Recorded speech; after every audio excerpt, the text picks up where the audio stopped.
Hello. Best day of the week. Hump day? You like it? Is it hump day? I like that we both wore yellow today, Joel. Good. Oh. You like, hey, what color are you wearing? Like that we both picked yellow. Meth cooking day. That's right. That is right. K Spice. I love chat. Oh, Chat wow. is always known it. Oh, wow. Jake, we have to cook. So far, it's definitely been demonetized. We've said meth cooking at least twice now. Yeah. And once more to explain the conversation. Yeah. Yeah, we didn't text each other to see what we don't normally, right? When is that ever a conversation we've literally ever had in our lives? There's just no impetus for it, right? You don't think, oh, here come the yellow sweater boys with a Z. That's right. You know what our motto is as the yellow sweater boys? Do what you do, but do it with a Z. That's what they say. Oh, hair got in my nose. I'm sorry. What's up, chat? How's everybody doing? We got a little question up there at the top for the Q&A at the start of the show. What MTG topics are on your mind? Hit us with them. Hit that like button and we'll get going.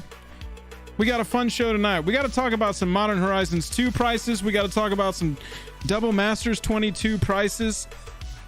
Because honestly, we're in a time right now where people would look at these prices and go, oh, I'll get that later. And then later comes and they're like, why is this $20 more now? So we're going to chat about that. Yeah, there's just so many products that it's so easy to just kind of get lost and think about the next thing. Right now, everybody's thinking about Brothers War. You have serialized cards and, you know, there's a little bit of FOMO there. We could probably talk about that product. Yeah. Brothers War Collector, first impressions. Yeah, I'll bring that up. I could talk about that a little bit. I've been watching some of those and I like it. Here's the thing. I'm biased toward artichokes. Artichokes and enchantments. Dude, what do you think of retro artichokes? Like serialized retro artichokes? Retro artichokes. I'm just gonna say, I do like. I hope everybody's OSHA like compliant. Permanent. Oh yeah, absolutely. You know that I am. But yeah, when you have an artifact, because here's the thing, because it kind of reminds us of Strixhaven a little bit, right? With the Mystical Archive, we have a set of cards within that only appear in this one slot, and they're not part of the main set. So it's kind of like a Mystical Archive. But whereas the Mystical Archive are instants and sorceries, one and done spells in most instances, you have artifacts that persist on the board. You have stuff like Caged Sun. You have stuff like Chromatic Lantern. A lot of stuff that's really good when you're not even thinking about the big heavy hitting ones like Wormcoil Engine and, you know, Mox Amber, which is a really great card as well. So yeah, I mean, it's a pretty attractive product. I like it. And it has serialized cards. And which Transformers. Is kind of like and the Shattered Hitotsugu Glass effect. Transformers. Right. Which is kind of like they took in a lot of ways the best parts of Ikoria. Right. They had a crossover kind of thing going on. Little crossy-wassy, as we call it. A little crossy-wassy, exactly. And then they also had a really nice set of that appeals to people that like artifacts. I mean, it's cool. Yeah, I really like it. And it's funny because now that they've established, hey, we're gonna make $250 booster packs, it makes the packs that are 1/10 of that price seem reasonable. Even if that was like the end game of 30th anniversary, say they know it's gonna flop, right? But what they do is they're like, everyone will always say, well, it wasn't as much as those damn $250 packs. Maybe the end game is to get people to think, oh, you know, collector boosters aren't that expensive in the long run, where they really are. I'm sorry, I should probably take off the tinfoil hat. It's hard for me to not see yeah. like the you know the mind game that comes with 30th anniversary, because it's such a controversial product, right? And it's such a weird product, and it seems like a lose-lose for them in a lot of ways. Like maybe it sells out, but it's shaken consumer confidence, and I don't even think the whales want it that much. So you got to think, like, what was their move with that? There has to be some kind of tactic there that was like calculated, because what's the day that goes on sale? Them. The 28th. The 28th. And so that's risky business for them. I think that's risky for WotC to make that product. 98% don't want it or are mad at it, can't afford it. But they're not aiming that. They didn't create that product because of the 98%. They created that product to sell the whales to flip in 5 years.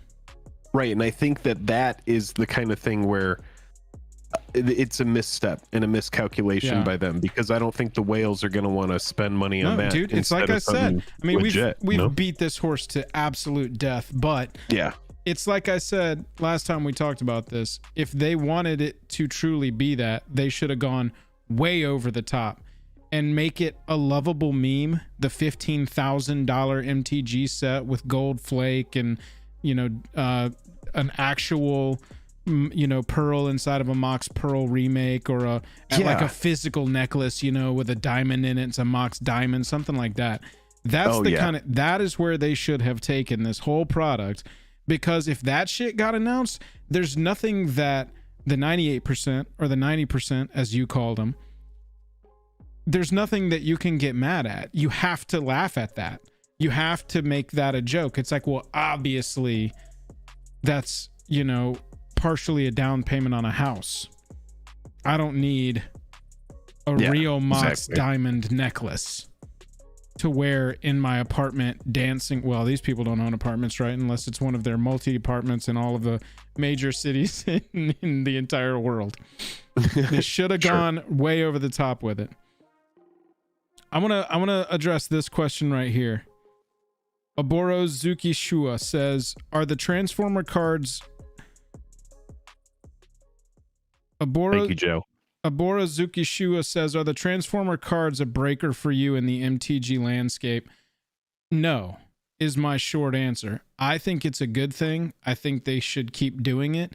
This is the first time that we've seen it shoehorned into an actual set, to my memory. I guess the Godzilla cards kind of count, but having them openable in collector boosters is new. And so I think that that's off-putting to people.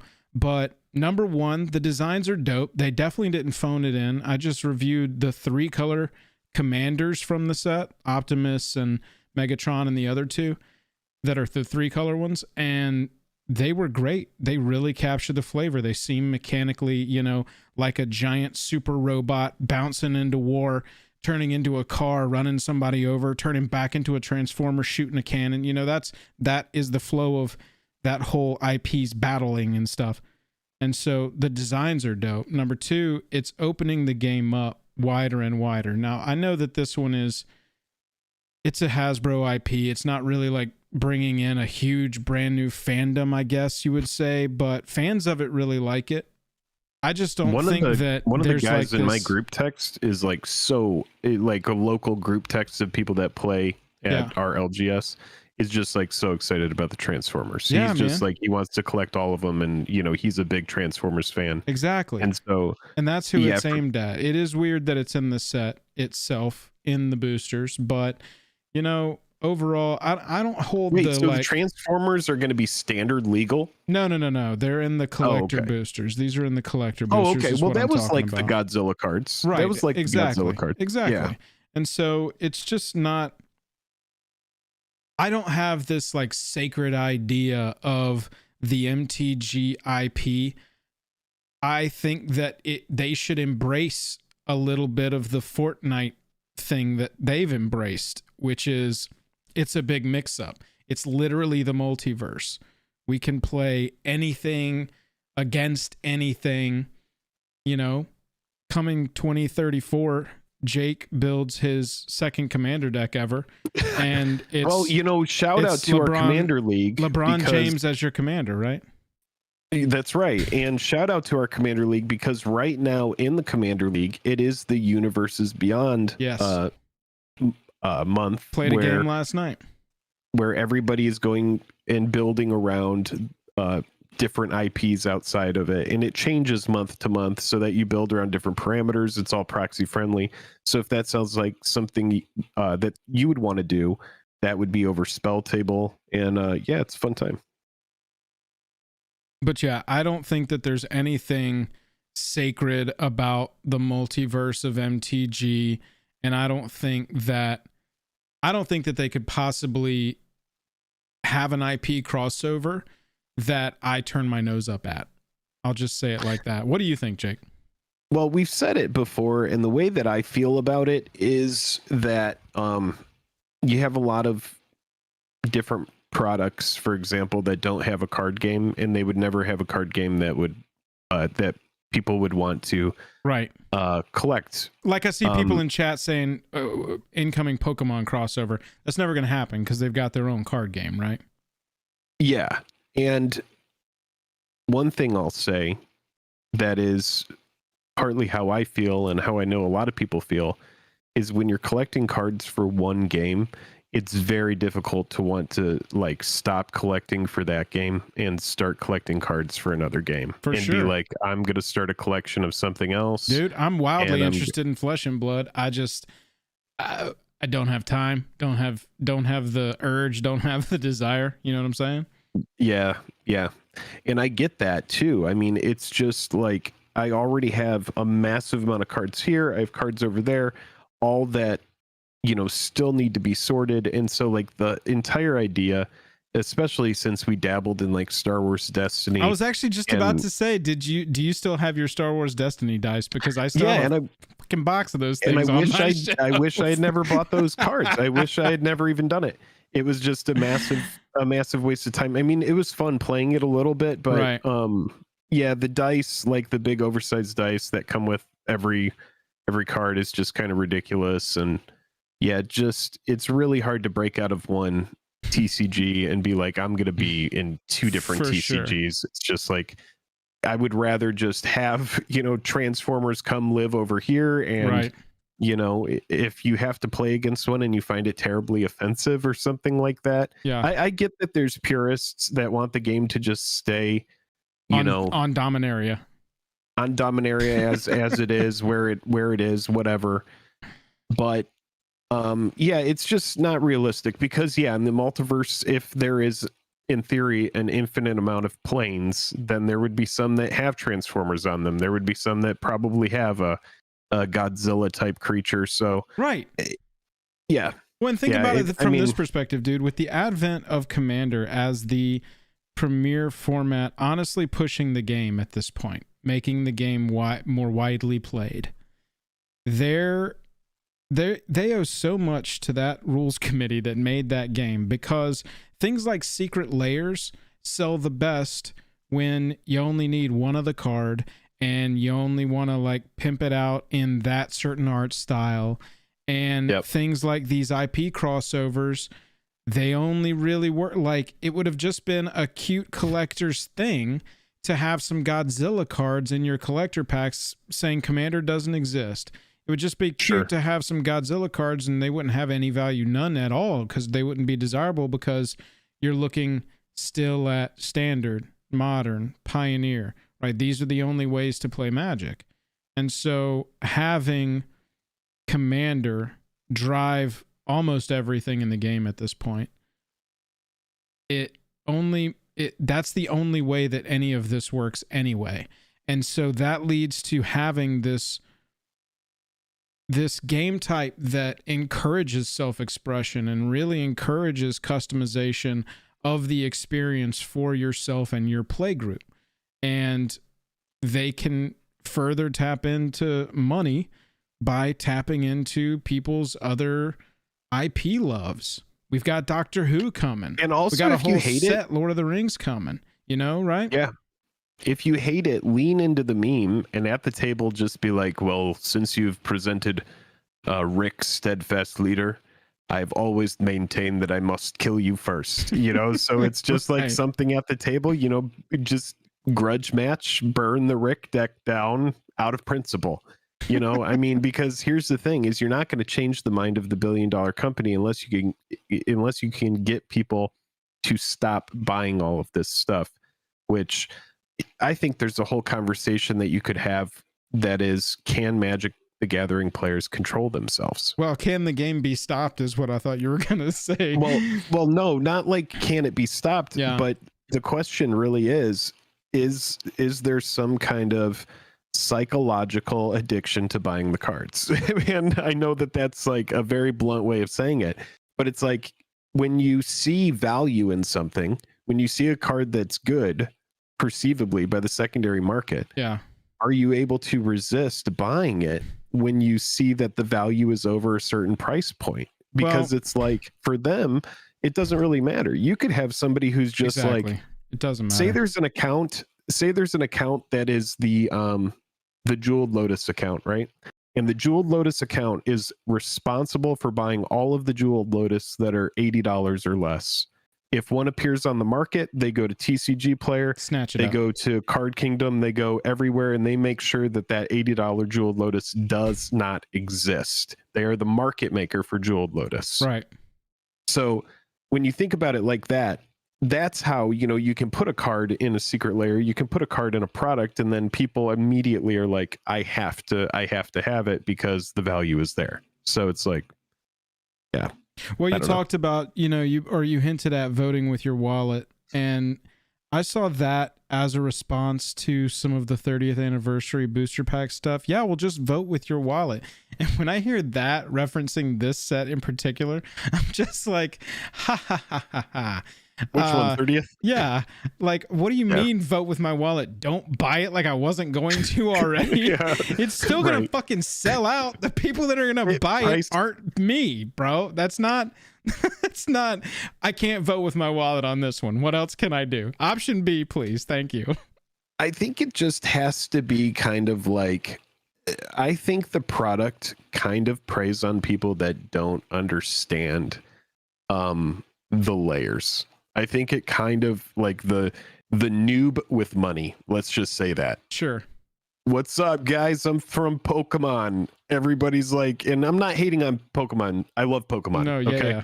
Get what But you're like saying. the whatnot player comes over here and they're just like, fucking Magic the Gathering reserve list cards are getting reprinted. Holy shit. I need to fucking open these boxes. These are great. I've got fucking 20 G's in my account. I don't give a shit. I'm going to fucking buy all of these boxes. I want them all. Well, they hear Black Lotus and that's it.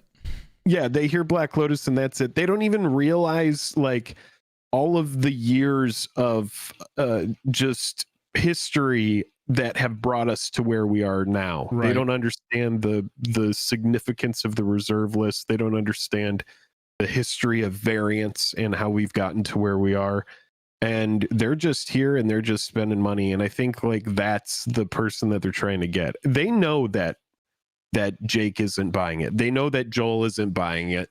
They know that 99% of the people that are in our chat aren't buying it. Some out of principle, some because it's too expensive, some, you know, whatever. But yeah, I think that they're just like hoping that people catch wind of this over the top Magic the Gathering product that want to even open it for views. There might be somebody who starts a channel that's like, what's up, guys? I'm the 30th anniversary channel. I'm going to be opening 30th anniversary. Jake's over here giving out YouTube ideas. If you've been thinking about starting a channel, here you go. I mean, dude, it's going to be, it's in the history of Magic the Gathering, especially in like the MTG Finance realm, this is a historical moment.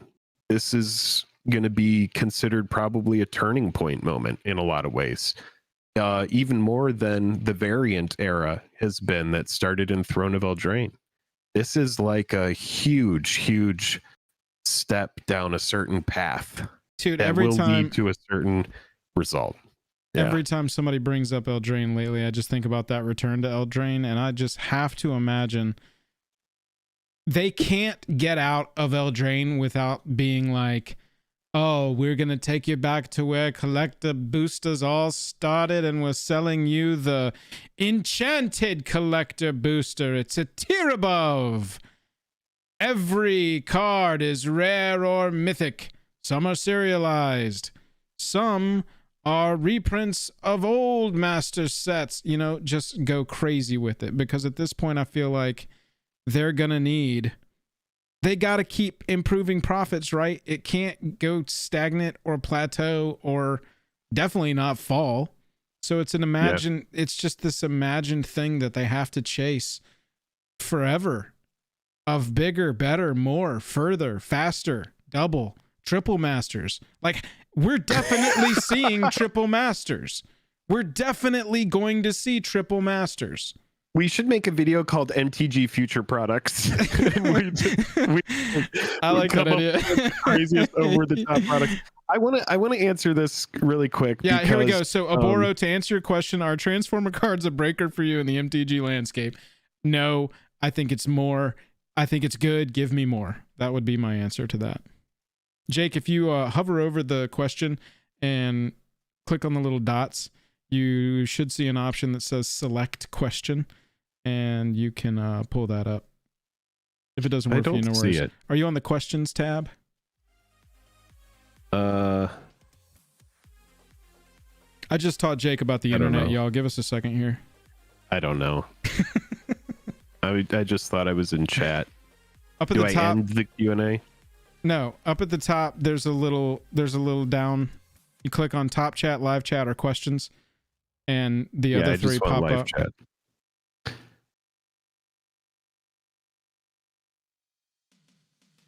Zach G, I don't know how to answer that. Man, my chat box tonight is not caught up with the internet. It's like it keeps getting a hose kink in it, and then all of the chat comes out at once. I don't know who asked. They said consolidation or capitulation, Jake, and I think it's a little bit of both.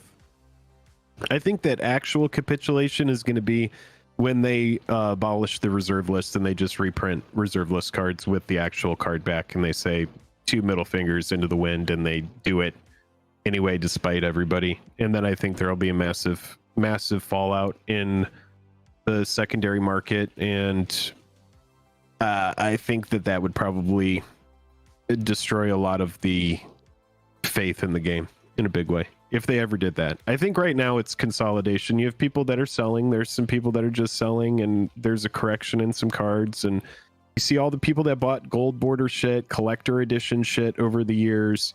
You see a big correction in those that I've seen. And so yeah, I think it's a little bit of both. I'll just hire Kibler and Olivia to go up there and tell us why it's a good thing, and that we're going to have a fun time showing them off to our friends.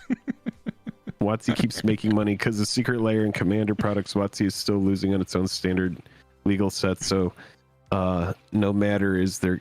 well, yeah, I mean, with the standard sets, it's like they can't be super pushed because they need to be made for standard, but they've put themselves in this situation where they've made everything so damn like pushed that each new thing has to have more and more and more, and then when something comes out and it doesn't have enough variance, or it doesn't have enough, you know, what's the cool card outside of the actual set that I can get, because I don't care about anything in the main set. I don't care about the Planeswalker in the main set. I don't care about, you know, whatever new artifact. I want the cool reprint that came out in, you know, 2010 that hasn't been reprinted, that only appears in the Mystical Archive type slot. So yeah, I mean, it's got to be tough for them. I want to get over to talking about Modern Horizons 2 and Double Masters 22. We probably got a half-hour discussion on that, and then we got some deck text to get through. But I want to answer this question real fast from Sparks. $3 super chat. Sparks, thank you very much. We appreciate that. Evening, guys. How about that Phyrexia gift bundle? I don't know. Jake, have you even seen this thing that there's a new... We were just talking about... I saw it briefly in Discord, but I have not had enough time to look at it. I have been editing. Everybody, we're going to have a big video coming out on Friday, so make sure that you are subscribed. Also, if you are enjoying the stream, please subscribe. If you think you're going to be back in the future. If you hate it and you're just here and you're like, I'm definitely never coming back, then don't worry about subscribing. But if you do think that you're going to be back for a future stream, if you want to catch some of our long form videos, hit us with a sub. And also, we have 263 people watching and only 56 likes. Can we at least get to 169 likes out of principle, please? Let's push the video a little bit in the algorithm. Let's take a look at this bundle real fast, and then we'll swap over to our topic of the night. All right, sounds good. So there Magic, we go, Chad. Thank you for those likes. So the Magic the Gathering Phyrexia All Will Be One Bundle Complete Edition. Number one, it looks cool, gotta say. Yep. Loving the art. This is back to the art styling stuff that I like. Very Geiger. It looks sexy. Very sci-fi. It does look kind of like Geiger. Yeah, I'm into it. The thing that's got everybody flipping their lid is one complete edition booster. One complete edition booster contains 2 special foil mythic rare cards and 10 special foil land cards. 10 special foil land cards. So I guess the full art treatments of We Are Pokemon. the lands are going to have special versions themselves. So we're taking the basic lands and we're going to pull them apart like cotton candy and make them different types of versions. Okay. And then, but you could also, you're guaranteed 2 mythic rares. So Jake, what do you think about a 12 card booster pack called Complete Edition? And I will say this, you know, I've always joked about scratch and sniff stickers. What if these are legitimately edible? And it's a play on, it's a play on complete because the word eat is in there. I don't know. Digest that thought. Got him. And tell me what you think about a 12 card booster pack with 10 lands and 2 guaranteed mythic rares. Well, I'm going to say something that I just saw in chat. Someone said, well, it's not $999. So yeah, it's cool. It is a consider. We will mark this consider. I don't know what this means. We were just, it's hard because we just come off the heels of a discussion talking about how, you know, the TLDR of everything we were just talking about is when everything's special, nothing is special. Right. So I don't know what it's going to be. It's probably going to be the first time that we see something and not the last time, if I had to guess. But 2 mythic rares. It's interesting. A complete edition booster. 2 special foil mythic rare cards. See, now here's the thing. Is we've seen foil mythic rare cards before, but we have not seen special foil mythic rare cards. Here's a new version, everybody. You got your etched. It's a special You got foil. your special foils. Oh, This man. I don't want to start what having kind to of say. foil was that? It's an etched foil? Is it textured? No, dude, it's special. It'll sound of course like this. Special, but what kind is it? The special foil version of Aleshinorn is at an all-time low of $2. If you remember, this card premiered at $45 at time of release. This is a card that if you were keeping your eye on it, it's a great time to pick it up and low risk. Subscribe for more MTG Finance notifications. That's the short. That's the in 6 months I'm going to be making that short. I'm in before the title, not so special foils.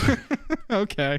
All right. Because you know that's going to pop up. No, I'm not going to hate on it until I see it. Yeah. $80 is a fine price point, I guess. It comes with, you know, some stuff. A traditional foil rare promo card. That's normal. The 40 lands. 40 traditional lands. That's pretty normal. I think that normally so there's 12 Phyrexia All Will Be One MTG set boosters. 12. Yeah. Is that the normal number of set boosters that this has come with? I believe so. I don't think it is. I think typically you get 8. I think you normally get 8. This is the gift bundle. Yeah. Dominaria set bundle. Yeah, Chris says usually 8. Yeah. $80 for a bundle. Yep. Well, listen, Hipponymous. Yeah, Hipponymous, it is 12. It's got 12 and then it has a special booster. Let's go over the contents. Let's read the contents explicitly one more time. Okay. You get a bundle. Got the edition bundle. You got one complete edition booster, which speculative. We don't know anything about this, but it is definitely 2 mythics and 10 special foils land cards. 12 Phyrexia set boosters, 40 traditional foil land cards. Oh, Jake, it does say special foil twice and traditional foil twice here. I'm thinking the special foil may actually mean something. So 13. For $80, you're getting 13 boosters. One of them is a new kind of booster that has something that is a special foil mythic and not a traditional foil mythic. So they do make the difference. I mean, the language, like reading an MTG card, is very explicit, and it probably means something different. Yeah. You also get a bundle exclusive foil card box, which is what we're seeing here in the picture. And then one traditional foil rare promo card, which is probably going to be some bulk junk that doesn't really matter, most likely. I'm hearing that potentially... Oh, Jake and Joel, the special foil was leaked. Yeah, I'm looking for it right now. Somebody DM me it on Discord. I want to see what that... Oh, the special foiling... Oh, is it... Okay, I did see this. What is it? They took foils and were like, what if the foil of this had more Phyrexian symbols? And they were just like, I love it. Do it. We got to move on. We need 40 things for the next set.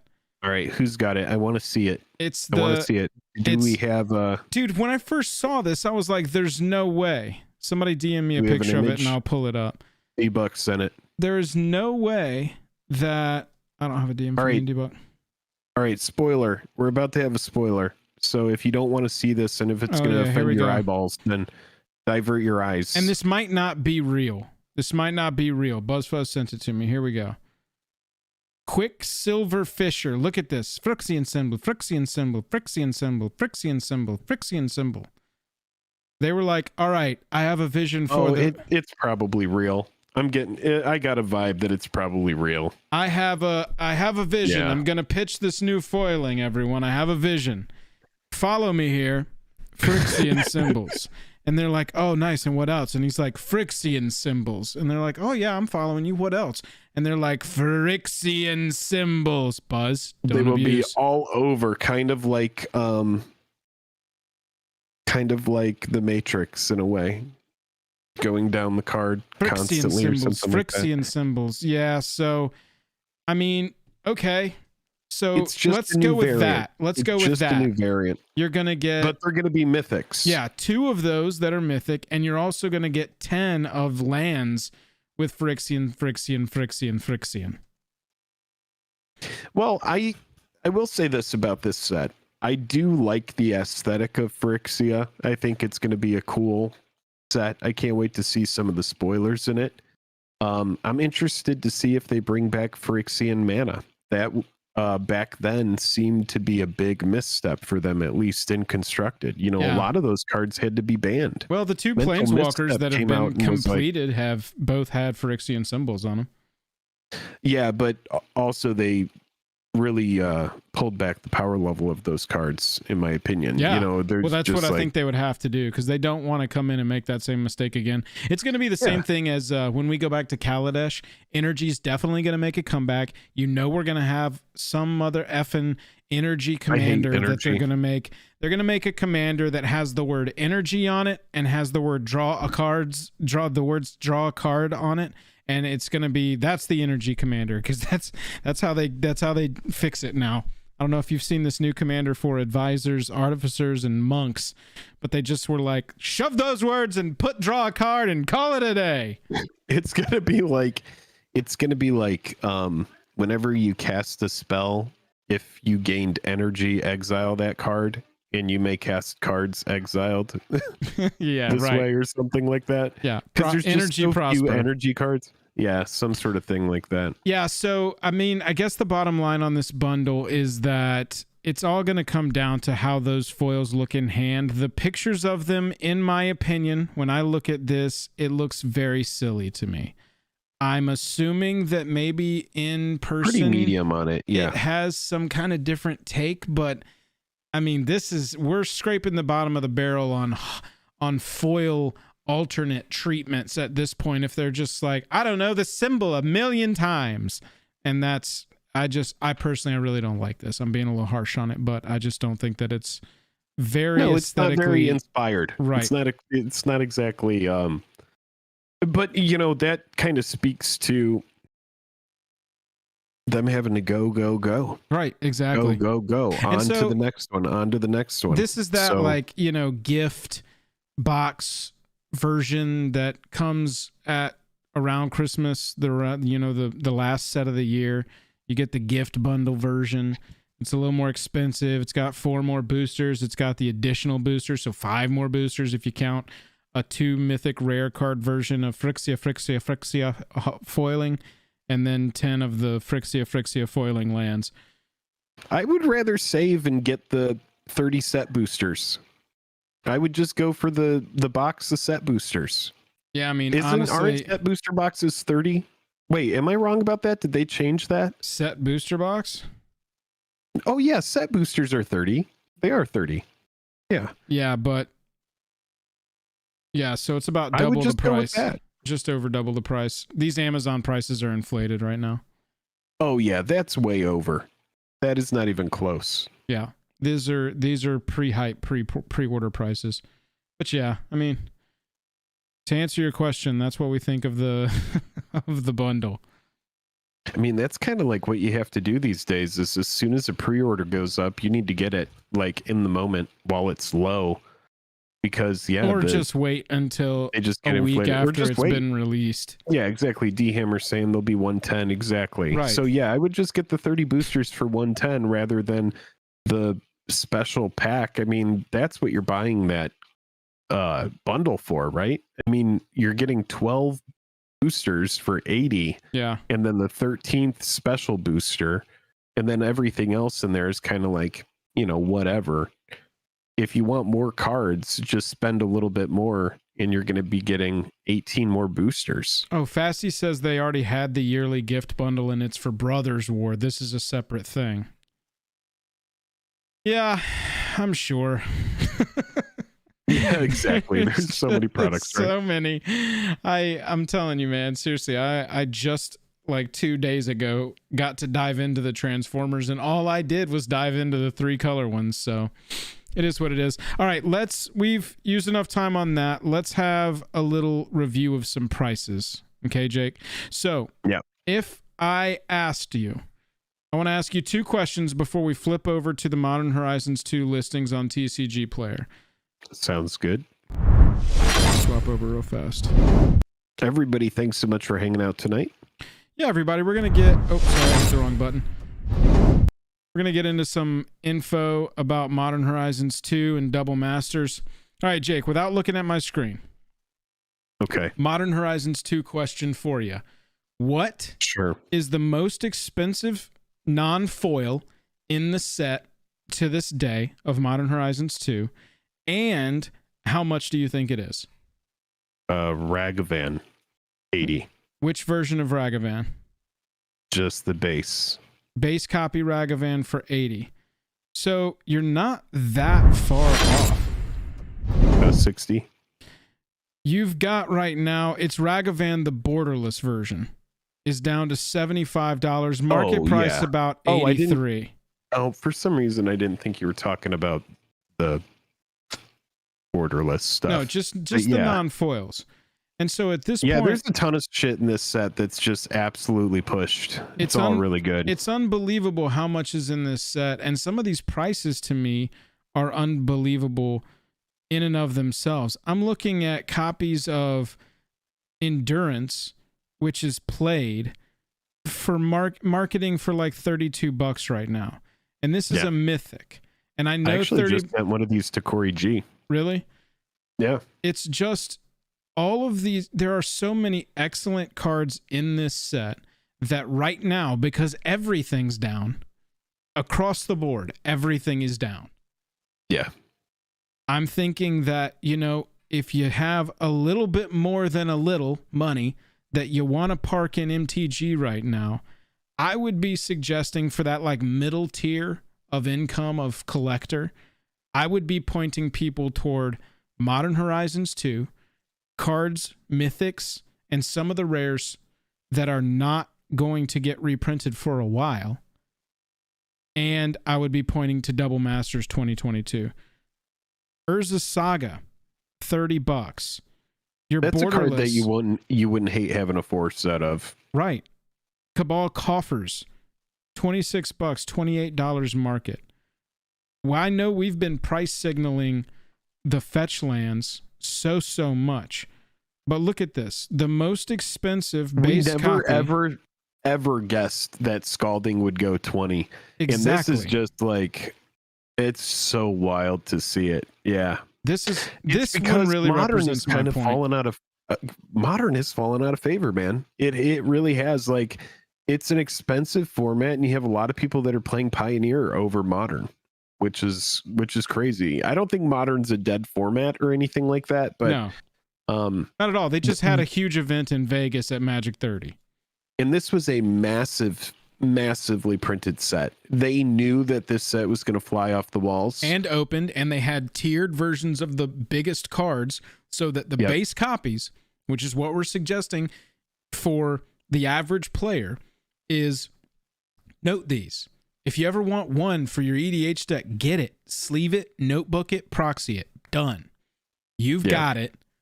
If you ever need the actual copy. And these are low as shit. I know we've been saying it for a while, and they've been dropping even, I started my price alerts around here in those 15-second finance shorts. I never thought come down another $10 go to 20. I never thought that Scalding would go to 20. This is a prime example of always sell the rip. If you had extra Scaldings and you held them when they were like 60s, I mean, the correction is just massive. I never thought that this one would go to 20. We were saying that it would be great to pick these up at 30s, and 30 has come and gone, and they have dipped even lower. And it is because you got this version, you got the etched version, you got the retro version, you got the foil version, you got the extended version. You got so many different versions of that card printed in that set. Right. I can't even remember every different version of them. Well, you've got your retro frame Misty Rainforest here. You got your retro frame foil etched Misty Rainforest. You got your extended art Misty Rainforest. Just only looking at Misty Rainforest from that set specifically. And we can sort by release date. It's going to be 5 versions, I'm pretty sure. So you've got, here we go. There's a promo, and then there's all the other ones. You've got your promo, your pre-release one, that's the one with the stamp. But then, oh, this isn't listing them correctly. Oh, here we go. Nope. Oh, it only showed base. Regardless, it's got a ton of them.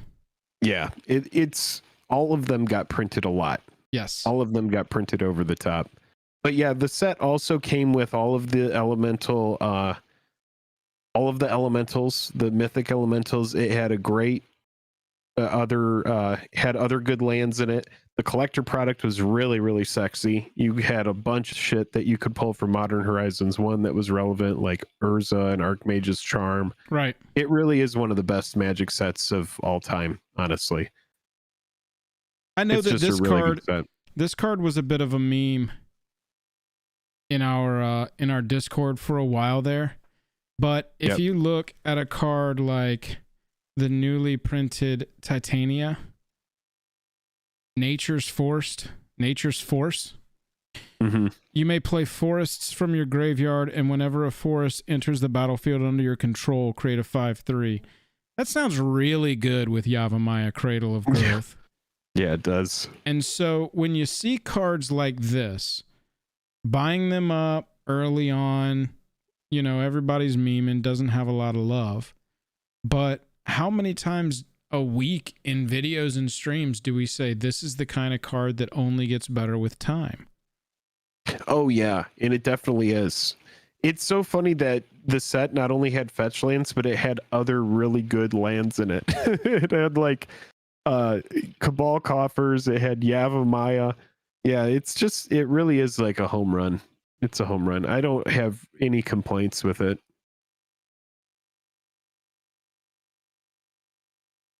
Looking at just the lands, Cabal Coffers. So these are So weird. Some of these are really going screwy tonight. The Elementals is a big one too, Jake, that I think aren't being slept on because they're definitely being played. Oh yeah, they're all being mythic. Played, yeah. They're all mythic. And they're all played in multiples in the decks that play them. And I just can't see for the life of me base copy Solitude staying down like this, especially when we're 2 years down the line needing multiples of these cards. I just can't see these prices holding. Yeah, it's hard to tell where they'll be when the economy is actually good, but yeah, you have to give it time. And then the other question is, how often do those cards get printed on like a list or something like that? How often do they all get thrown into a secret lair? Something like that. Right. So I think that back in the day when there were less products, it was easier to guess like when something was going to come out, because Wizards of the Coast would figure out a way to functionally reprint it. Like when we needed a Thoughtseize reprint, and the only one was the one from Lorwyn. And then they finally reprinted Thoughtseize in Theros. Yeah. And it was like, oh, thematically it works here. It's like, okay, this is where it goes. And as a player, you could predict, okay, like what set is going to get what? Where are we going to get a good reprint? But now the frequency is so crazy and so over the top. Yeah, you could buy the Elementals, and then for some reason Wizards of the Coast is just like, and we're reprinting all the Elementals for Modern Horizons too. Most likely they won't do it. This set just came out, and all of those Elementals got a bunch of different variants as well. So if they're printing them in like a big, huge bulk like that, like all of them are getting the normal treatment, the borderless treatment, foil treatment, whatever, then yeah, you would hope that they don't reprint them anytime soon, that you give these cards some time to just like settle in. And but maybe that time has passed. Maybe that is not something that they're really interested in anymore. They want the base copies of these cards driven down as much as possible, so that, when somebody goes, oh, what's that card game? Magic. Oh, let's play Modern. Oh, nice, this game is fun, this format's fun, I want to buy a deck. How much? $1,000. If they can keep that barrier, that initial barrier of entry, money wise, down, then more people can play. And so maybe we're just in a time where I can't wrap my mind around more reprints next year. Like at this point, us making a what we need reprint video is gonna be, we're gonna go Mana Crypt ? And that'll be the whole video. It's just not Mana Crypt. The free spells from the commander decks in Ikoria would be good. Oh yeah. There's stuff that always needs to be reprinted, but yeah, they just have such a frequency of like how often they're reprinting that, there's a lot of different spots, something that can pop up these days. It could be in a secret lair, it could be on the list, it could be in a mystical archive type slot in some commander product. There's no telling. And they want more people playing the game. They want more eyes on the game, and whatever gets people buying packs. These are all of the legal and commander cards minus reserve list stuff, sorted price, market, TCG player price, high to low. You have to scroll down. Thank you. You have to scroll down to the fourth row to see anything that's actually relevant, and it's Mana Crypt, which we've known. That's the only one I named. You got Jeweled Lotus being the second, and then you got Doubling Season, Personal Tutor. Personal Tutor is needed. And then you're into cards that have just been reprinted, and this card's gonna drop probably. But look, Ulamog needs one. A Boro. There's some stuff that needs it, but yeah, for sure. Yeah, but I mean, we're down into like, okay, let's look at like, here's what you named. So let's look at Cloudstone Curio, $55. A reprint tanks this card, and so I just can't understand how the reprints are just going to keep coming and coming and coming and coming. I think next year, we just got Double Masters 22. It was sick. I think next year we'll probably get, I'm assuming it's got to be Horizon stuff, right? They have to go the opposite direction and just print broken stuff straight into the format. That's how they can get some higher value pieces in there.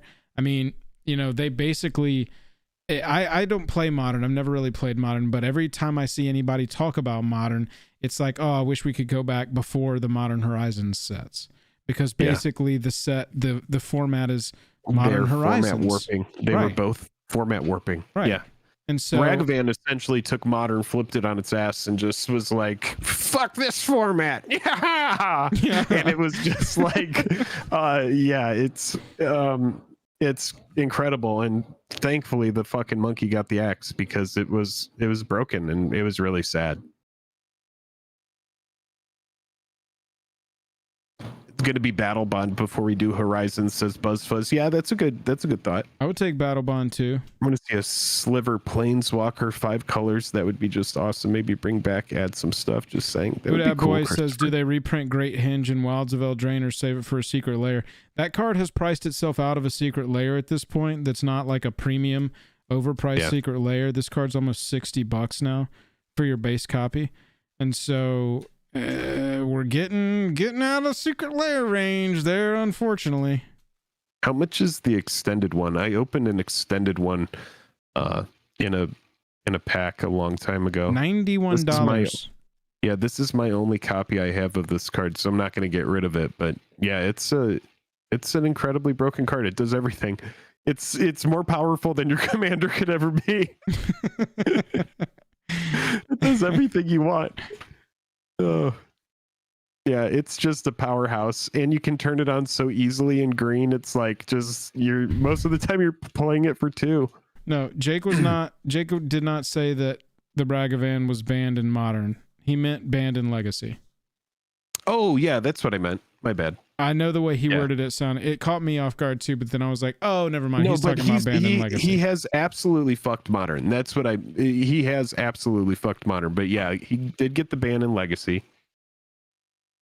Which, you know, I mean, if history proves true, when you get banned in Legacy, it ain't long before the Grim Reaper's coming for you in other formats. Let's take a look at... In Modern, I've played against it like a lot, and it is an absolute powerhouse. If you are not able to... Geez, look at that card. Whoops. Yeah. All it says is +2 create a food token. I don't know how that's going to be broken. Said everyone when Oko was printed. And it's a +2. So, dude, think about that. It comes out for 3. It has 4 loyalty, create a food token, and it's at 6. It's just like, it's the biggest, worst possible thing. And you could actually play it on turn 2. That's the problem with it. No, dude, the problem with it is that it's a +1 to turn off an artifact or a creature. It is a +1. In a format that was just littered with great 1-drops that were like creating food, you could build it Sultai, and Cat Oven was in this format. Just ridiculous. But yeah, so I mean, 3 free is bad in the format too. I think that while Double Masters 22 is bottoming out, it's definitely worth talking about. We've definitely talked about it on the channel, and you know, that whole set is just one big buy signal right now. If you've got the expendable to put into it, I just think that people right now are not really considering what's going to happen as the years grow further between us and Modern Horizons 2.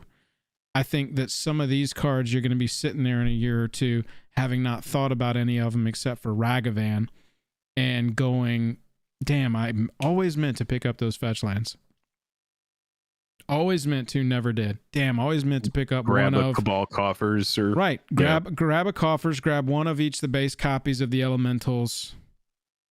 Grab you a cheap ass Sword of Hearth from the perspective of like, if you did want to play Modern and you wanted to have sets of the fetch lands, now's the time, not financial advice.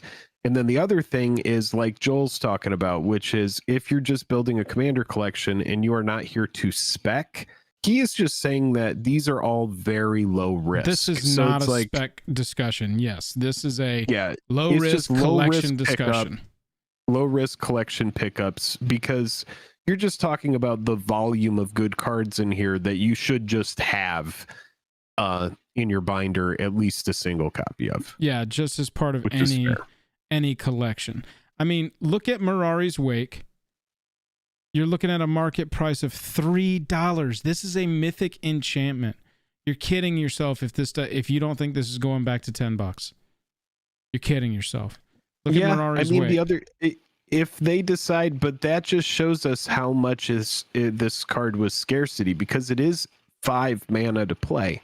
I guess that would be the question is, do I want to play it for 5 mana? But I mean, yeah, I mean that's a pretty impressive knife down. Look at that. Jeez. Oh, dude, the reprint did a murder job on the price. But even before, look at this. This was $10 before the internet commander boom. This is $10 before the economy boom. And then you got 20s and then you got 30s on the older copy. That was the conspiracy reprint. $30 almost, tipping 30 there. We're in mid 20s, high teens. Look, and they upshifted it to mythic because they probably knew that it was gonna MH2 conspiracy, Arsenal, and Commander 2017 reprints. And we're still sitting at the $3 to $5 range. It's got to be volume. It's just the volume of MH2 that went into circulation. Right. It had to just be an incredibly massive. For sure. There's just print. So much heat in this set. I mean, look at Old Border Chatterfang. This was a brand new card for the set. You know, look how that's the 3-month chart. It looks screwy. This one's already had a big jump up. That's going to be a commander forever. You think they're ever going to print a not silver border dedicated squirrel commander like that again? You want that treatment? You got to go here. I think you could make a case for all of the old border stuff in here, and then also a case for the borderless alternate art stuff. Yeah, I think you could make a case for that, because I don't think that they would bring back any of this art. I think this art probably, like we say, sometimes lives and dies in this set. And you would want to get new art for it. If you're printing it into a new product or something, then you're gonna want to have an artist do a new version of it. Gotta have something to pull everybody in. That's right. Exactly. Force of Will reprint. Yeah, we'll probably get one of those soon, because you're gonna want a big one. Force. We know we're getting one of those. We're getting that in Dominaria Remastered. Yep. Which we don't know much about that set yet. Yeah. Take a look at Modern Horizons 2. Make sure you do. Because some of these cards, I think we're going to be kicking ourselves, chat. I think we're going to be kicking ourselves in a little bit. I'm going to take a quick bio. We've got 3 guests here coming up. Bobby, Hammer, and Debug. Bobby, you're going to go first. We're going to go in that order. First place, second place, third place. Bobby, Hammer, and Debug. Reviewing some Morophon deck lists. This set has lost a massive amount of value too. I remember that etched seal was like 300. I remember those textured foils. You remember textured foil Ren and 6? One sold for $850 or something like that. That's the way to do that shit. That's the way to do that. Immediately sell it. That is always Jake's advice, Chad. I will say, if you are right at a set's release and you open one of the top cards in the set, immediately sell, put that capital aside, come back in 6 to 9 weeks, buy 4 of them for that cost. And the asterisk, there is an asterisk that comes with that was like the masterpieces from Kaladesh and Aether Revolt. Couple of them, if you had opened the Soul Ring or the Mana Crypt and sold the Mana Crypt for $150 or the Soul Ring for $200 out the gate, you would be kicking yourself. And the other asterisk is this: if you had sold a mono Liliana foil right out the gate for like 400 or 500, you would actually be kicking yourself. So there is some times where that's not the move, but I would say 90% of the time, the move, if you open one of these big heavy hitting things, especially these days, let's say post, if it's pre-variant era and you opened one of those crazy things, all that pre-variant era stuff, it operates on different rules. If you are post or in the variant era where we are now, that is like, yeah, I mean, flip those fucking textured foils. I mean, learn from Double Masters 2022. There is so much to learn from this set. This set is push too. The only thing this set lacks is a really nice land slot. And it didn't need it. It didn't need it at all. Because this set was already crazy. Dockside Extortionist, I did think was going to be a $15 card. I did not weigh Mythic Rarity heavy enough. I will wear that L. I did call it at 15. Did you really? Yeah, remember? Yeah, 15 is crazy. I thought you said 25, which is also crazy. Yeah, didn't get there either. I think it was rarer than Mythic, but I mean, you're looking at your Borderless Smothering Tithe, the coolest art on a Smothering Tithe, in my opinion. This one was high. $30, $27. Same for the foil etched over here, $27, $30. I mean, like these pickups are already crazy, but if we go to like page 4 or 5, look at how we're still scrolling past Commander Staples, Consecrated Sphinx for $19, Sensei's Divining Top for $18. Bro, top was like 50. Right. Top was so expensive. Teferi's Protection is now like finally a stable card at like the sub 20 range. Exactly. City of Brass. Yeah. Special Treatment City of Brass, $19. Yeah. Aether Vials that are under $20, insanity to me. Concordant Crossroads, a $14 card now. Remember when we reviewed that Secret Lair that was like 30 or $40 and we were like, well, it's all in Concordant Crossroads, so if you want a Concordant Crossroads, this is a great buy. Then they're like, gotcha, bitch, and reprinted it in Double Masters 22. And here we are sitting looking at $14 Concordant Crossroadses. Yeah. Bloom Tenders. It's all hindsight. Yeah. Special foil etched Bloom Tenders, $14. And we're still scrolling past. Yeah, that's not a bad commander card, Don. Special foil etching, Supreme Verdict, $10 or less. Aether Vial. Now, the decks that wanted Aether Vial have kind of fallen out of favor, but Aether Vial used to be a card that priced me out of certain deck archetypes. Like, you needed 4 of them, and it was at a time when the card was $40 a piece. And so now you can get the entire set for $32. So yeah, it's just, if you're not using the cards, I know that some people in our Discord have started to pare down to one-ofs. Yeah. And so, especially if you're a commander player, if you're not playing constructed, if you don't need the cards, definitely sell them, trade them away for something that you do want, because we don't know the frequency of reprints these days. I'm actually, it's weird. The 30th anniversary thing has kind of made me like a little bit of an MTG bear. Just like it's made me kind of like bearish on MTG in a way.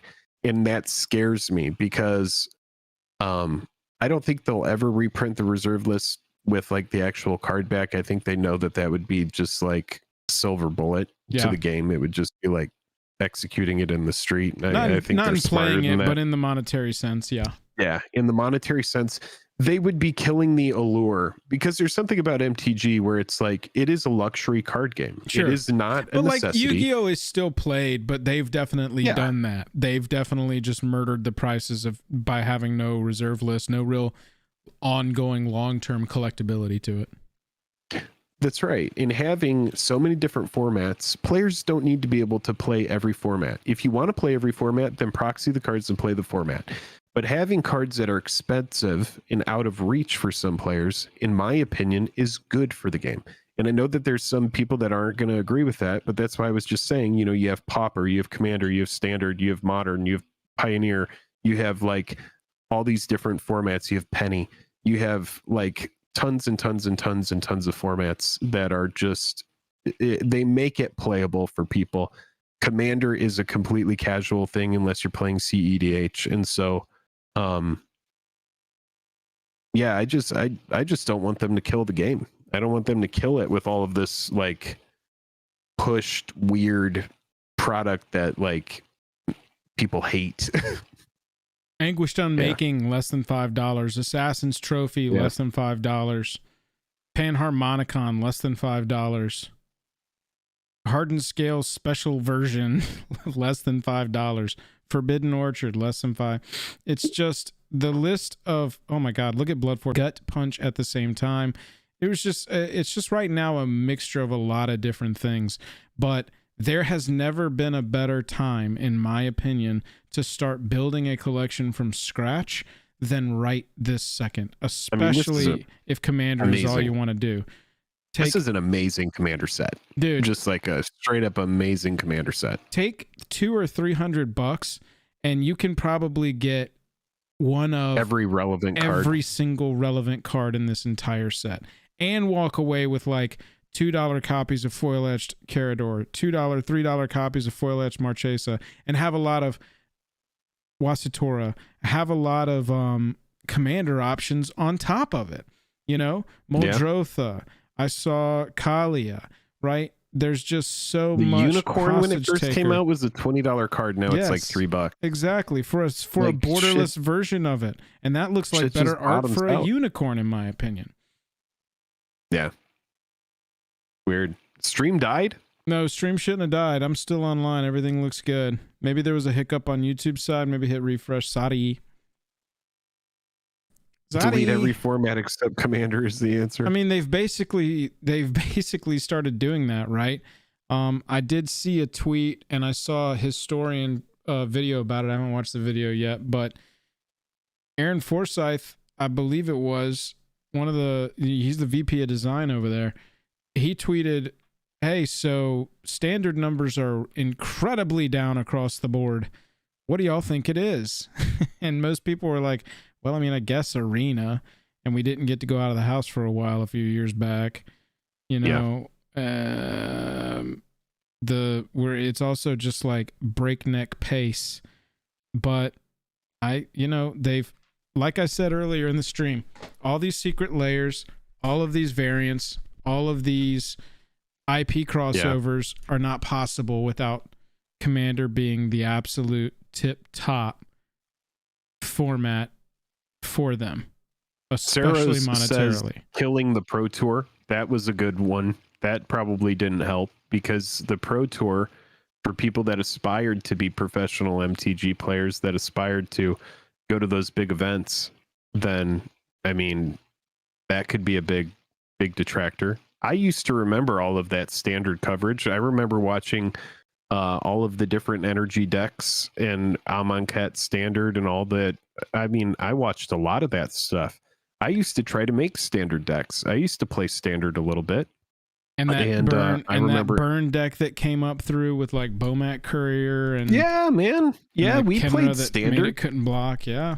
You and I built some standard decks. That was in one of the worst. That was in one of the worst, only dominated by one mechanic standards of all time. I mean, you remember when I played that Amonkhet Zombies deck? We play tested standard decks on stream, I believe, in like our first year of the channel at some point. What idiots we were. Nobody wants to watch that. It's all Commander now. We were also one of the first channels to ever stream a Commander game. Should have kept doing that. Yeah, we as like maybe 10 sub channel had some people watching us play Commander, like maybe 20 or 30 people watching. That was on Twitch. That was when we split all of our time between YouTube and Twitch. Yeah, it was a weird time, the growing pains of this channel and figuring out how to get where we are now. But yeah, Double Masters 2022 and Modern Horizons 2, like we just talked about, both sets packed full of really good cards. It's almost like the crossover between these two. It's like go pick up singles from both, because Modern Horizons 2 has like the lands that Double Masters 22 doesn't have that you would want. It's like go get the lands from over there, get your fetches, get your Cabal coffers, get your Cavern of Souls, your Urza, the Urza from land. the Modern Horizons 2. Yeah, from MH2, and then go over to Double Masters 2022, get your Cavern of Souls, and then all of your just basic collection staples. And then what's great about Double Masters 2022 as well is they just jam-packed it full of commanders. You have like a bunch of different commanders that would be fun to play. You got Carador, Kalia, like a whole bunch of different commanders that are really fun. Yeah, it's crazy. Yeah. So, you know, I would be zigging right now while everybody's zagging. And this is where my head goes, is target low Double Masters 22 cards, which they're all low right now. I promise we could click on, I'm going to click on one randomly and not prove my point, but we can click on most of these. Look at that. And all of these have trend downs, especially over the 6-month period. They haven't quite been out for 6 months, but I mean, these are like the foil etched versions. Look at that. Above 40 bucks. Whoops, we're down into mid 30s now. You know. Oh, look, Dom says he was there for the EDH. Yeah. He was there for the EDH streams. Dom was That's right, actually who helped get it set up. And I think had a family member like write an app to recognize cards, which Dom, they probably should have kept going on that, because they probably could have sold the tech to TCG Player or Wizards even, or something. Something. But yeah, all of these cards are trending down like crazy. This is where I would be spending. I will be spending. Not on Brothers War, not on the Phyrexia stuff. We'll see where it all falls out over the next couple of months. But I would still be focused on Modern Horizons 2. I would still be focused on Double Masters 2022 and trying to make sure that I'm not walking away from those sets with regrets on any of the treatments or just base copies for very low prices. Look at the Mana Vault there for $34, and we watched that $250 proxy pack opening, and they got super excited for the Mana Vault. You could just buy a Mana Vault right here for less than a fifth of that pack price. Yeah, market price at 40, and that's the base copy Mana Vault. On the first page, we saw, I was looking at this card the other day. I actually didn't even realize that this is definitely on New Capenna. The art of this, like that's a little devil closing a vault. You can see some of the that's interesting. Some of the textural choices here in the door of the vault. I'd never really connected with this art for some reason until I was like, oh, this is on New Capenna. Got it. But anyway, $51 for your borderless version. You know how cool that would look sitting on your side of the battlefield if you wanted to play Mana Vault? Yeah. $10 more. Yeah. It's really interesting, and I also think Double Masters 2022, we've already talked about the economy is bad, but the other thing about this is you have a bunch of people that opened it and it became old hat, and now they are selling it off. Right. They're selling it off so they can buy more new shit. You have people that thought these textured foils, I remember people in the comments saying the textured foils are going to be $1,000 in a couple years. They're all super limited. And you guys don't know what the hell you're talking about. And I mean, the proof is in the pudding. You can buy all of them for like $600 right now. Yeah. Like it was astonishing when it was like, wow, you could buy them all for under $1,000. Now you could buy them all for like under 600. It's just, it doesn't matter when you're printing all of this stuff and there's just a glut of variants. People liked it when the variants were actually rare. They loved it. They thought it was cool because it was like, you know, oh my God, sorting these days, sorting is like the worst thing in the world. You have like binders for all the borderless shit. You need to have a binder for all the etched shit. You need to have a binder for all the regular foil shit. It's just like, there's too many variants. 145 for Ren and 6, 180 market price, 143 for Lily. Ulamog at 73, and that card was $200. And at the time, people were like, no, I'm going to hold the 200 because it's clearly going to go back up to 1,000. It's just in a dip. Well, it's the dip that keeps on dipping. They just weren't that rare. This was essentially a 1 per case and sometimes a 2 per case. And those cases had 8 boxes in them with 4 packs per box. So 32 packs. And out of essentially one or two in every 32 packs, and these are what the prices ended up being. Moral of the story is, if you've got money you want to spend on Magic and you're kind of like, where do I park it right now? There's a lot of staples and staple-ish cards in addition to wildly playable commanders that are cheap. Big cheap. In these Big two cheap right sets now. particular. You just gotta take advantage of it. Yeah, you just want to get up there, shake your booty, get the dollars, and walk out with the seasoned pyromancers and the Lilianas and the Phyrexian altars. I'll be right back. Just go up there and clap those cheeks and get the big cheap going. Wide up, big cheap. Well, no, don't buy stuff unless you need it. What you want to do is like figure out what your budget is and then have a list of staples. And that's only if you're building like a collection. You're like, I just want to round out this collection. You know, there needs to be like a Magic S&P 500 where it's just like cards that are all super low risk that are just, you go there, make sure that you collect your Magic S&P, make sure that you have it all filled out. It should be approached harshly. It should be very difficult for cards to get on that list, but it's like cards that are cornerstone for the collection. Cards that are low risk, like Phyrexian Altar, for example. It's just a card that's very good and a collection wants a copy of it. That's it.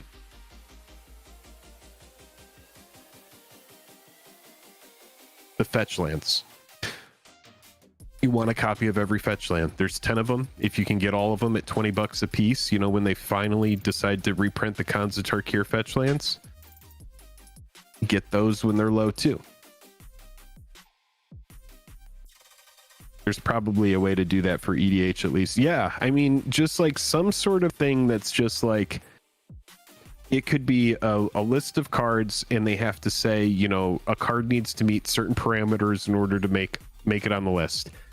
Is it ubiquitous? Is it generically good? Like, for example, Sun Titan would be example of a cheap card that would go on the list because Sun Titan is the EDH Titan. It's the Titan that everybody wants. You can get back Eternal Witness with it and then you're living the dream, right? So like, Sun Titan would make the list, but all the other Titans, they wouldn't be on the list. So each card would be approached with scrutiny, where like Soul Ring would be on the list, Worn Power Stone would be on the list, the Talismans would be on the list, the Signets would be on the list. You're not always going to want them, but you'd want them for your collection. This is where my pickups have been this year, y'all. The new Capenna Tri-lands, the lands from Midnight Hunt and Crimson Vow that were two or more other lands, period, checks. The Battle Bond lands that were reprinted in Baldur's Gate, all up here. All of the fetch lands from Modern Horizons 2. I just didn't want this year to move on without filling my notebook with one each of those to make sure. And those are all good. Oh, those are all good pickups. Right. Yeah. They'll be played forever. I can proxy them for any commander deck I build without any worry. I have them. I ain't trying to cheat the system. Jason P says, what are your thoughts on Double Masters 2022 or Double Masters 2022 and Modern Horizons 2 sealed? Is it worth it? Will it drop at all? Do you think Dominaria Remastered will drop prices on sealed?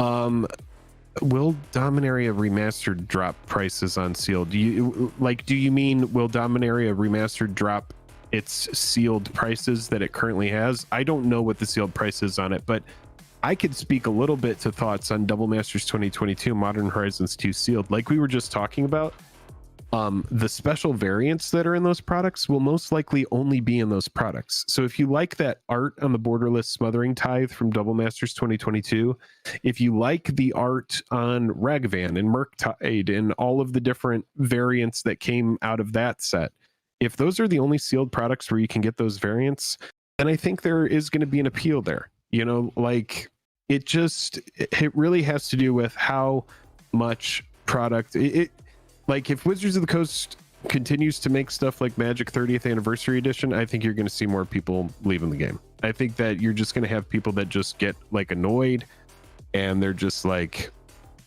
because it's funny, it's an easy product to skip on, but it's also easy to see the problem with it.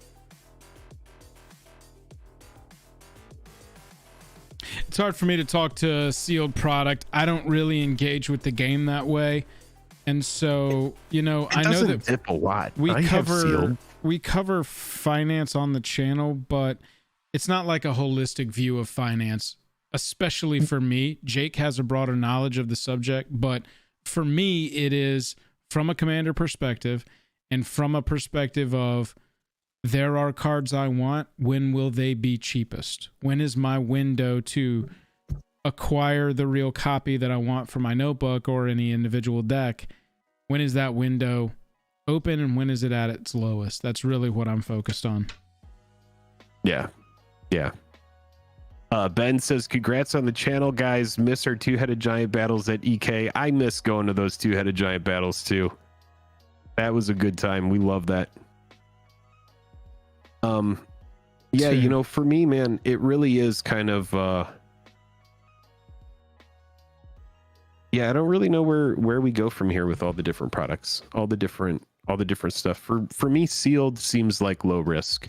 You have to want to hold it for a long time. You have to want to be like, I'm buying this product and I am fine with it sitting in my closet for at least like 2 to 5 years and letting it appreciate in price, and you just like kind of leave it there. There's other ways that you can invest money to make money faster, but I do think most of the time with sealed, it's very safe. I wish that I had bought more boxes in 2017 of like Urza boxes back then. You can look back at all the old products, you know, in 2017, Urza boxes were sub $1,000. You could, like, looking back on that, you're like, wow, because it's so obvious. You're like, wait, of course all of the finite old product is getting soaked up. You know, there's a bunch of reserve list cards in there that are actually going to be like gem mint out of the pack. Right. So for me, sealed product always seems low risk. John, I do appreciate your comment, but it highlights exactly what I was saying about how I engage with the finance side of this game. John said Hasbro's been declining for 5 years straight. Counterfeits are getting better, nowhere to play. LGSs are getting slaughtered economically. Why not just dump and get out? Because I'm not heavily invested into it from a, you know, financial holdings standpoint.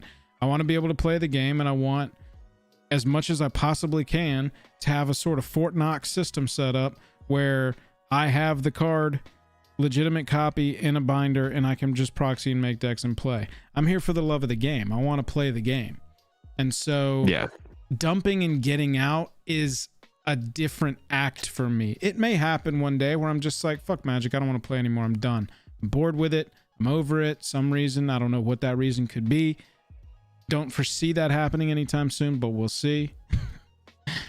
But dump and get out would be right. You're trying to mitigate your exposure and your potential for loss. That's why the cards that you are buying for your collection are low. You're trying to buy them low. Well, I mean, I think that's more of, I think it's less of trying to mitigate any sort of loss, and I think it's more of me just wanting to buy stuff for the best deal I can find it, mitigating money spent. I see this whole game as a loss monetarily, because it's just a buy. For me, it's a buy and play approach.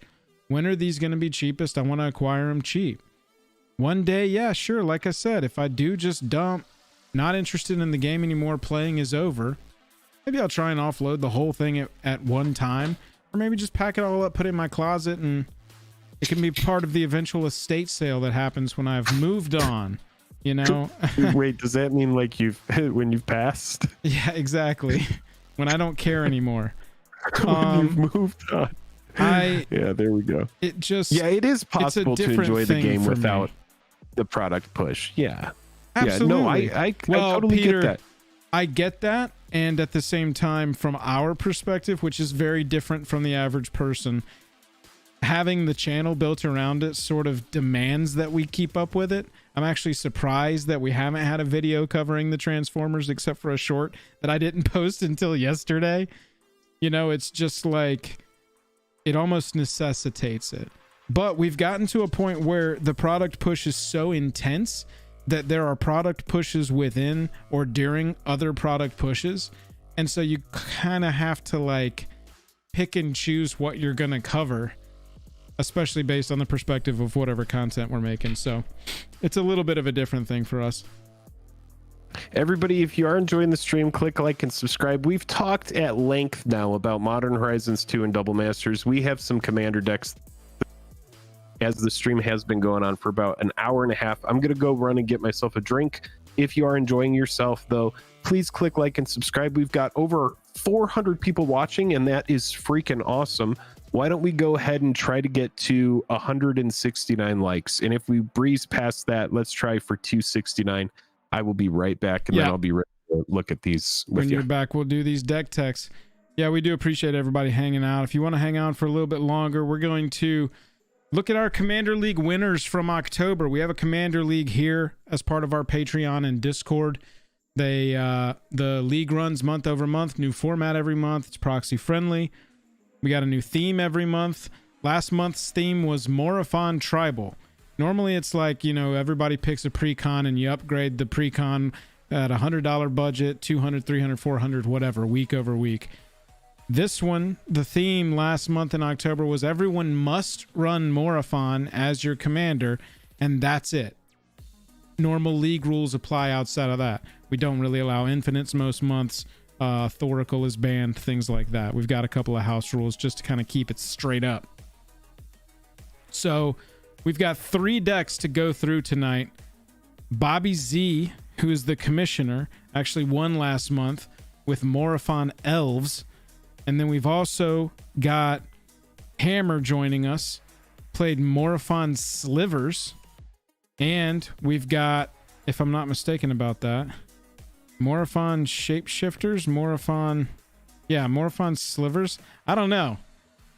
Hammer's going to have to explain that deck to me. And then it looks like we've got Morophon Dragons, and that was Debugs. So what we're going to do is we're going to take a look at the deck lists together. Jake and I are going to ask some questions, let them describe how their deck did, what got them to that win. Because if you place in the top 2 of any given month, you get a $40 gift card to TCG Player. If you place in the top 3, you get our custom Jake and Joel are Magic Commander League sleeves provided by Dragon Shield. Dragon Shield sponsors our Commander League. So if any of that sounds interesting to you, or you just want to support us and really plug into our community on a deeper level, our Patreon is excellent. It's got a lot of cool perks over there. In addition to the Commander League, VIP Discord access, we've got a playmat, signed card you get. Lots of cool stuff over there. Jake and I are working towards making this our full-time job, so we appreciate any support you want to give us, especially if it's just click and like and subscribe. That is all we can really ask. Okay, that's it for the selling. I'll be done with the selling. We'll just hang out and chat now.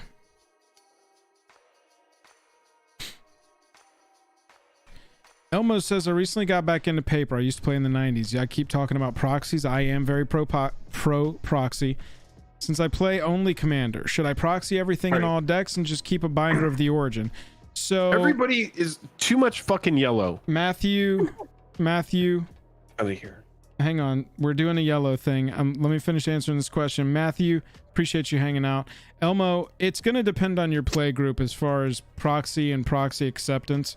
I personally, if I'm going to an event like a GP Vegas or whatever, I will make sure that all of the cards that end up in the decks that I play there are legit, just to avoid, because I'm going to be playing mostly with strangers. It is a sanctioned sanctioned event, even if it's not going to be a sanctioned tournament, because it's Commander. It's not ever sanctioned.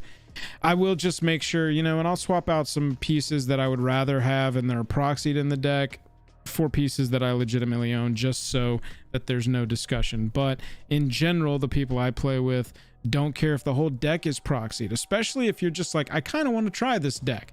I did that a ton back in the day. Jake can attest to this. There was a period where we were playing like maybe once a month, maybe twice a month if we were lucky. And it was like I would bring a brand new deck every single time just because I was like, hey, look at this thing. I want to try this one now. What's up, Bobby? Hey, guys. Yeah. Bobby, good to see you, man. What's up? I'm good. Good stream so far, guys. I appreciate you. Sir. Thanks for popping in. All right, so we've got these decks.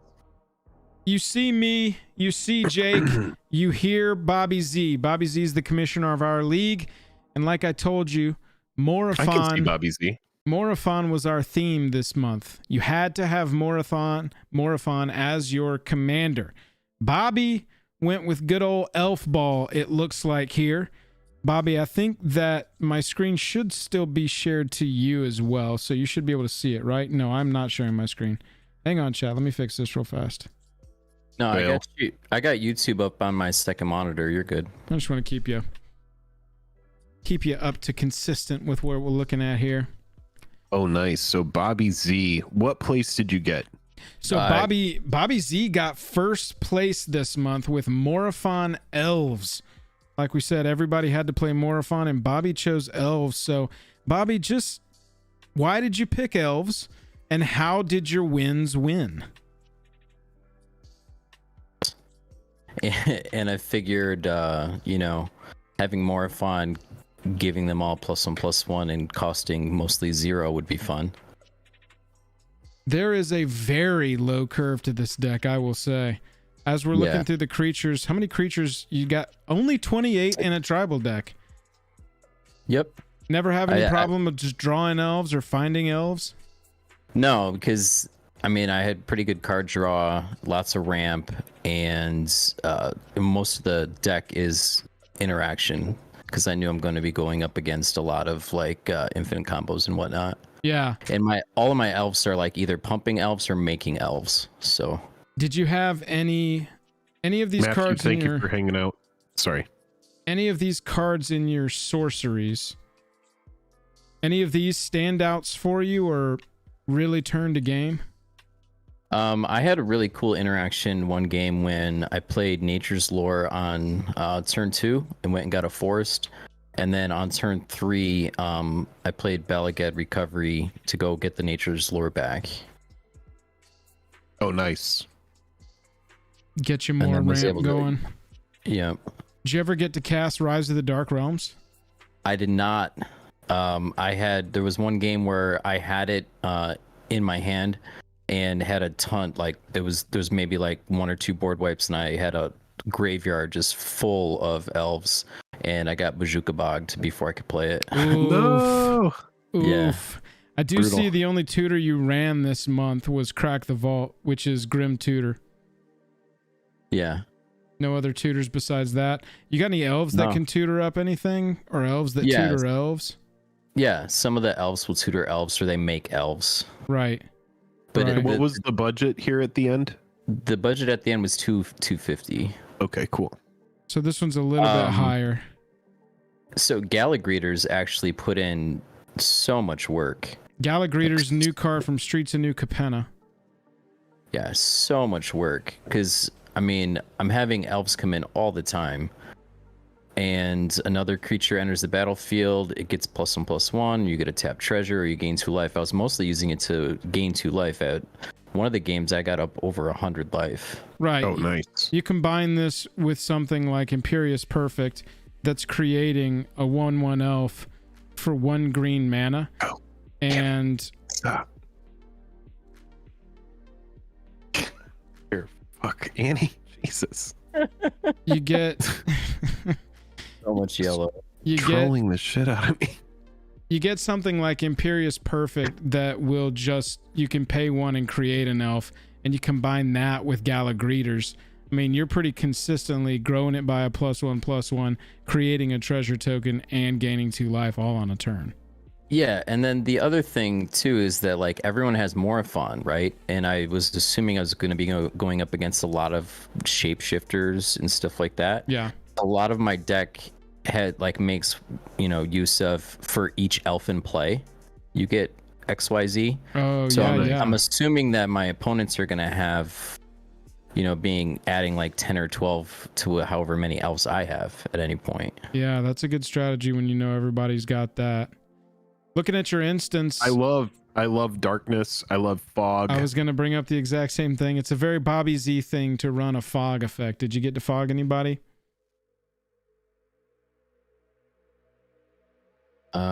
Yeah, in the instance, I was really excited to be able to play darkness and be in budget.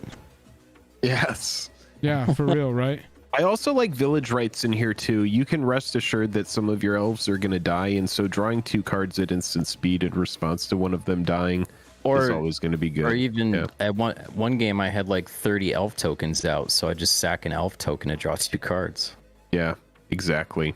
Did you ever get to effectively use sudden spoiling? This is a card that I'm always interested in running, but end up cutting. Great card.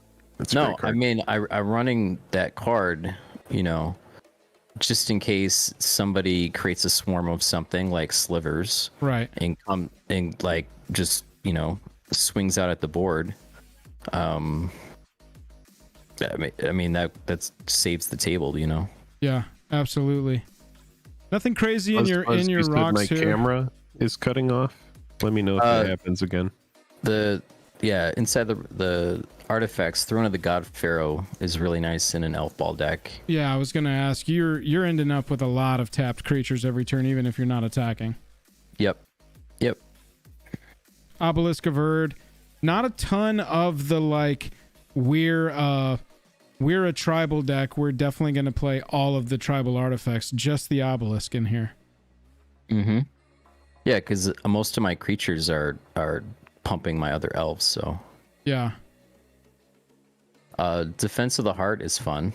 That's a fun That card is so busted. Yeah, Defense of the Heart's kind of it's interesting. I think it's getting more on people's radars. Win the game with Defense of the Heart. I mean, yeah, there was multiple games where Defense of the Heart just went off and went and got Crater Hoof and another elf lord. Yep. Muraganda Petroglyphs. I don't even think I've ever seen this card. A green and 3 other creatures with no abilities get +2/+2. All those elf tokens just get +2/+2. And there you go. Like in addition to all of the other anthem stuff that's on your creatures already. Exactly, because I'm gonna be. I don't care if I'm swinging in with these tokens. Like they can die, because I'm just gonna gain a bunch of life and create more elves. So this was one of my favorite cards that came out of that Lathril Precon. Oh, that card won me a game. I'm sure. Attacking creatures having death touch. Speaking as a player who loves to create a lot of creatures and turn them sideways. Attacking elves you control have death touch. Anything that's like attacking creatures you control have death touch. It forces such difficult decisions on the opponent to send your line at them, especially if it's a bunch of 1/1s, right? And they all have death touch. I just love that, forcing that decision on them. Cards like there's a snake, I think, or something. A legendary, I think there's something. Tapped creatures you control have death touch or something like that. I want to thank PAX24 really quick for just joining the Patreon. Thank you so much for the support. Hey, we appreciate that. We greatly do. With Elder Fang, Venom out, and Moldervite Reclamation, you just tapping all of your elves. Moldervine is just sideways. It's an amazing card. Yeah, it's so busted. It's perfect. It's a perfect card. Yeah. Especially in a tokens deck like this, because it's written so perfectly to just provide you a life and a card for every creature that dies. Did you have any sack outlets in this deck, or did you even need them? I didn't really need them. So at one point I had Moldervite Reclamation out, and there was a board wipe, and I drew 19 cards off of it and gained 19 life. Wow. Yeah, that's insane. That should win you the game. At that point, I wouldn't even know how to read all of them. I would have to concede. That's too many cards at once. Too many for me. Of your creatures that are not elves, I'm only seeing Ewit. I am seeing your top end, obviously. I want to double check that. But yeah, so of your creatures, the only non-elves are Ewit, Eternal Witness. So you can obviously play it. It's good. Return a card from your graveyard to your hand. Always going to be a good card. But then Pathbreaker Ibex, which is just the budget version of Craterhoof Behemoth. Did you ever win a game with either of these? Craterhoof, won me a game. I've been just blown out by Craterhoof so many times in my Commander career. Good card. Yeah, so normally what I would do is when the Defense of the Heart goes off, I'll go grab the Ibex and Craterhoof. But that art makes me laugh. Yeah, and that's the actual art. That's the actual art that I ran too. Oh, you did? Nice. Yeah, I don't know if you noticed with my deck this month, I made it, since we were doing Universes Beyond, I chose if there was a secret lair or alternate, something version of a card, I made that choice with the proxies that I printed and cut. There's happened for some reason chat is frozen. Is there something that we can do to? No, it's been happening the whole stream. It keeps happening like a hose. It like builds up and then spoots out. We're getting some weird internet glitches in the stream tonight. I don't know. It's definitely not on my side. I've got all my readers, all my like statistics popped up right here. So it's also like something weird on YouTube at the moment too. Yeah, so I don't know if it's YouTube. I don't know if it's it's got to be some weird internet connection or something. Yeah, there's I know chat. I've seen the note a ton of times. It just keeps like it'll stop and then it'll go. There's I hear if we get to 269 likes, it'll fix it. Let's see if we get to 269 likes if it'll fix it. That's very possible. Of your low cost elves, did you have like a sleeper all-star of any Can of we the see the curve? I would love to see the curve. Absolutely. Sorry. Did you have a Well-Wisher? Well-Wisher? Yeah, because Well-Wisher, you tap it to gain a life for each elf in play. So like, again, it's counting not just my elves, but all elves in play. So all of the shapeshifters, all the Morophons, all of it. Nice. That's from those Onslaught days, baby. That makes me nostalgic. Oh God, you must kill Well-Wisher. Holy shit. Yeah, it's like a must kill 1/1 for 2 common. Kill on sight. Oh my God. Must kill. The card's disgusting. It is disgusting. And it's under $1, I think. Yeah. Oh, for sure. $18 the for the is foil. Expensive. Yeah, that would be a good foil to have. That's a conversation we need to have sometime, like old border foils that are actually old border that didn't come out in 2020 or later. Yeah. Because I feel like those are eventually going to get soaked.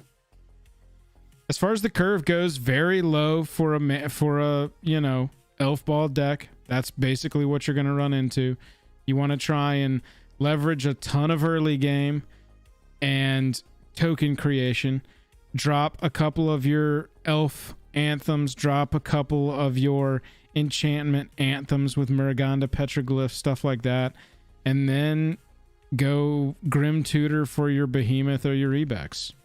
Elf Ball. Are the versions of... Oh, sorry. Go ahead. Or Defense of the Heart. Yeah. And then Lathril won me one game. Well, the other Elf Lord. That's because it is cool because it is kind of like a Lathril variant. You get to bring a lot of Lathril over to this deck, which is neat. Yeah. I like that.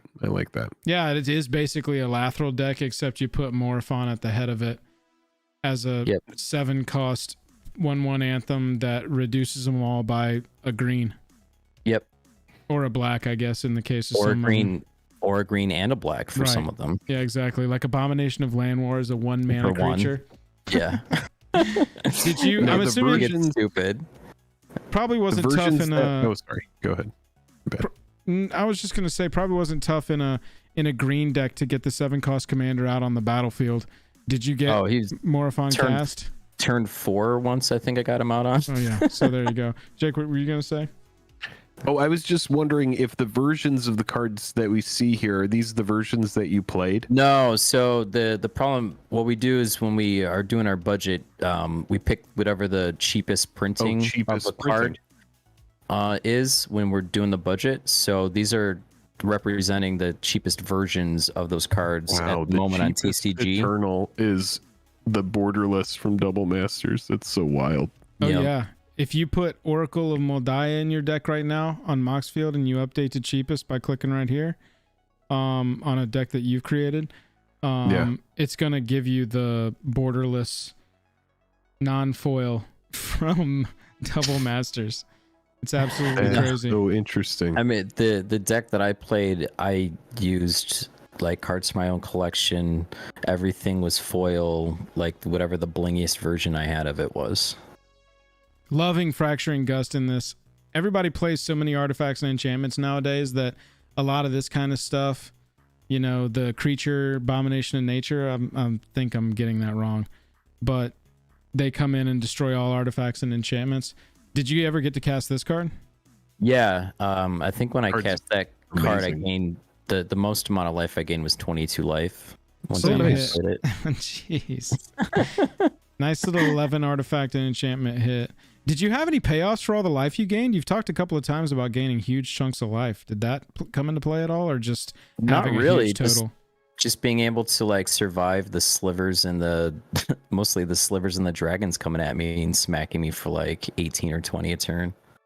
So, Jake, did you have any more questions for this? I got a wrap up question No, for Mr. I Bobby. I like the deck. It looks fun. It looks solid. I like the curve, super low to the ground. It seems like it does a lot. Yeah. It seems like it can pack a punch and gain a lot of life, and it looks like it has a lot of resilience with the amount of life gain.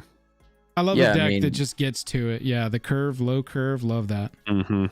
And for a month after month, fog effects just overperform.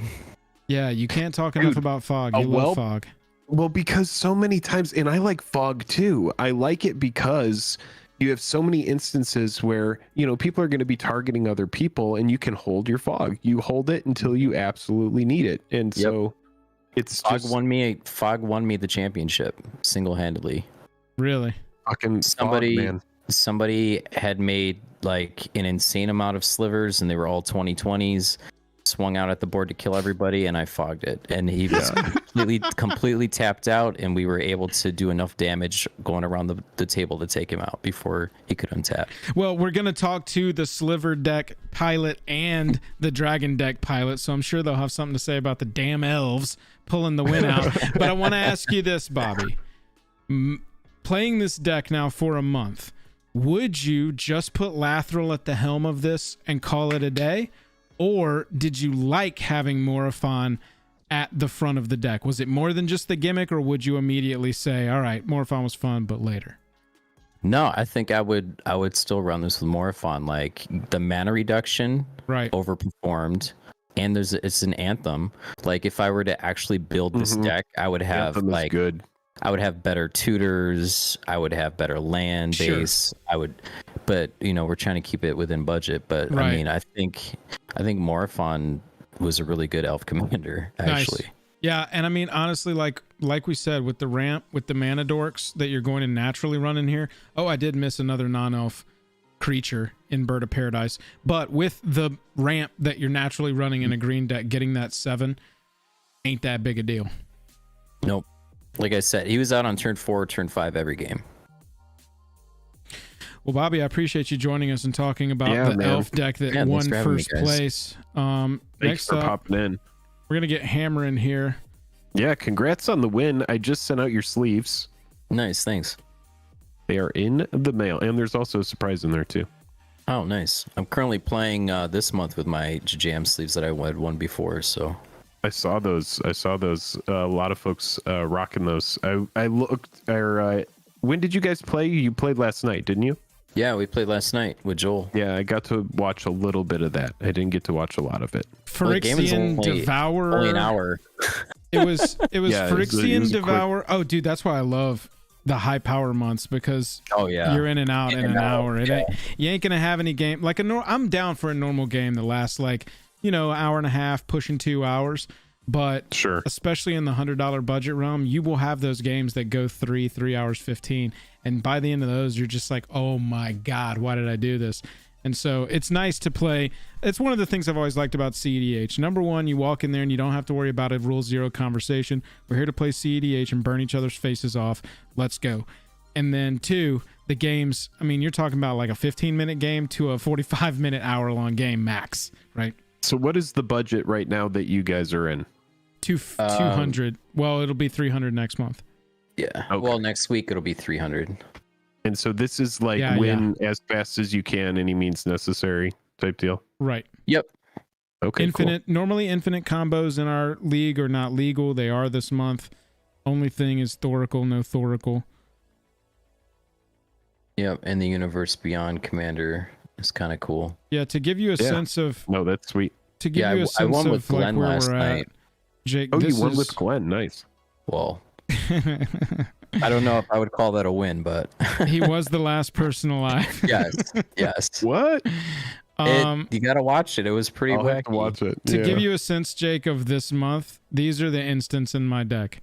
An offer you can't refuse. Dispatch, Ephemerate, Path, Swords, Abrade, Despark, Dovens, Negate, Reality, Resculpt, Anguish on Making, Chaos. The interaction is good. Interaction is good though. Like that, I support all of those spells. It is a very sweaty lineup of removal, but interaction is seriously, good. look at the sorceries: Damn, Supreme Verdict, Austere Command, Blasphemous Act, and then three tutors to tutor. What's your commander?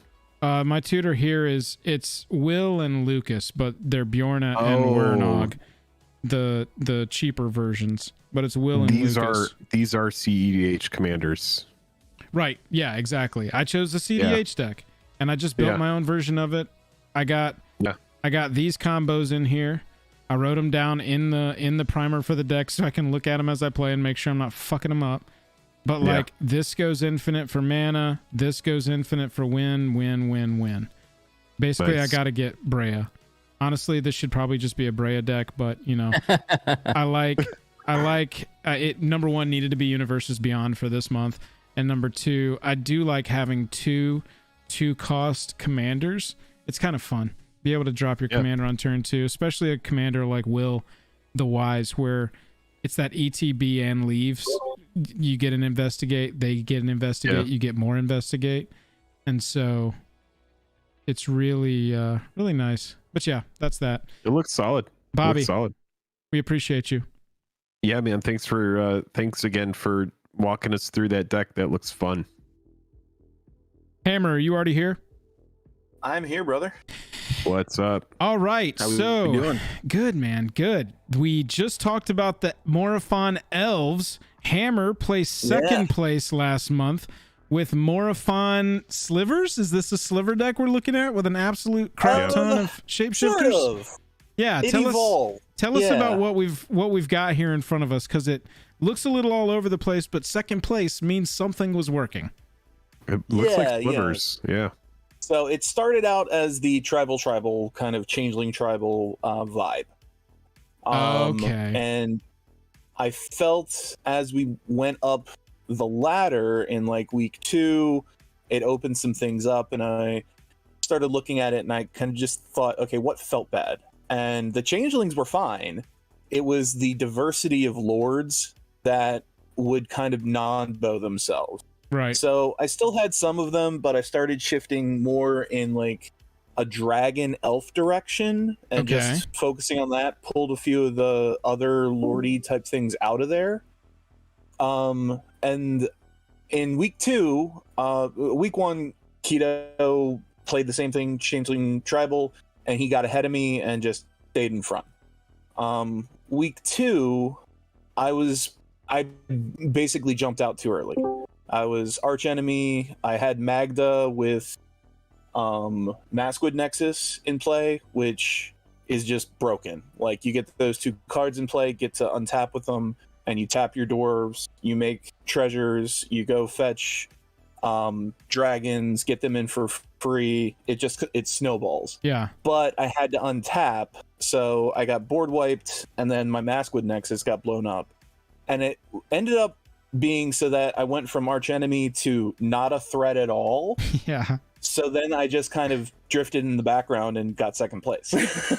Wow. I can see as we're looking through the list, what you're describing so far, I can almost see it evolving as I go down the deck list, because you've got enough shapeshifters. It's interesting. Yes. There's enough shapeshifters where you can run a card like Priest of Titania, because this is it's already going to tap for 1.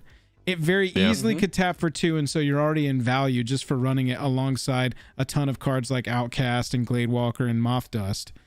But then it's all upside from there. Same thing with Elvish Archdruid. But you've also got like single payoffs. Much like Bobby said with his, Titania is one that counts everyone's elf, so it counts everyone's Morophon. Oh, everybody's shapeshifters. Yeah, that's a good one for that month. I like, again, these one-off tribal picks. This is not something I would have done, because I'm such a synergy whore when I'm building my deck that I would never even consider let's look at pirates, even though I'm running an absolute crap ton of shapeshifters. So I like these one-offs where you leaned into whenever one or more pirates you control deal damage to an opponent, create a treasure token. Like, that's already going to trigger off Malcolm, and the shapeshifters are just going to give you more value. That's a really interesting inclusion to me, a clever thought. Yeah, it is. It is. I like it too. So I kept these things that were genuine value: Beast Whisperer, Risen Reef, Malcolm. So those things stayed in the deck. Azami, I got her out week 3. Yeah, tap an untapped wizard you control, and like half of your deck counts as wizards. That's crazy. And that week, I had already made the shift to slivers, so I just sat with Azami and Morophon and just held them up until end of turn, and drew 2 cards, untap, draw my card for turn, and it generated enough value that I just kind of waited, because I actually, in that week, had Sliver Overlord in my hand on my initial 7. So I just waited until I could protect it and, you know, tap its ability when it came down. And that's the thing. That was the thing with this, and going slivers became the direction, was these Wooburg slivers that are free for Morophon are busted. Yeah, that is, and I want to point that out to chat. If you're playing Morophon, Morophon's second group of text there says spells of the chosen type, the creature type you choose when it ETBs, you cast cost Wooburg less to cast. So if you've got creatures like Cloud Shredder Sliver, this is a free spell. If you've got any spell that has only colored mana in it, is a completely free spell. And like Hammer is saying, that includes cards that are Wooburg. Yeah. They're just straight up free. Plus, I will say, everybody's been mentioning these not cool interactions because everyone was playing Shapeshifter, Morophon kind of tribal. This says pay 3, gain control of target sliver. So that basically just says pay 3, gain control of a Shapeshifter on your opponent's side of the board. Take your opponent's commander. Yeah, right. It is a non-bow a little bit though, if you think about it, because it'll legend rule itself. And theirs came down and was named as a different tribe, certainly. Yeah. So you would legend rule theirs and just put it back in their zone. Yeah, that's fair. But any other changeling, it's like, that's mine now. Right. Yeah. But honestly, at that point, it's the first 3 things you do is you look for the indestructible, you look for the Legion, you look for the first sliver. Yeah, exactly. Like the inclusion of budget Diabolic. Immediately. Diabolic is a good inclusion in Diabolic budget. is what got me Overlord in week 4. Yep. Yeah. I've seen a lot of our budget lists in our Commander League running Profane Tutor. I ran it one month. Not a bad card. Dude, Suspend 2 is not that bad. Yo, it does everything you need it to do because you just and know what you're going to get. You just have to wait. It's you just have to wait. Yeah. This is one of my like absolute budget commander picks from playing so much budget commander that grows in value, and you really have to make your selections specific over the course of the month when you're playing. Profane Tutor, definitely high on that one. Yeah, the budget tutors are really always a focus every month. Yeah, if you're in the Demir colors, you got the all the transmute cards. Muddle the Mixture is the most played one, but Drift of Phantasms. In this deck, I'm running the one from Ravnica.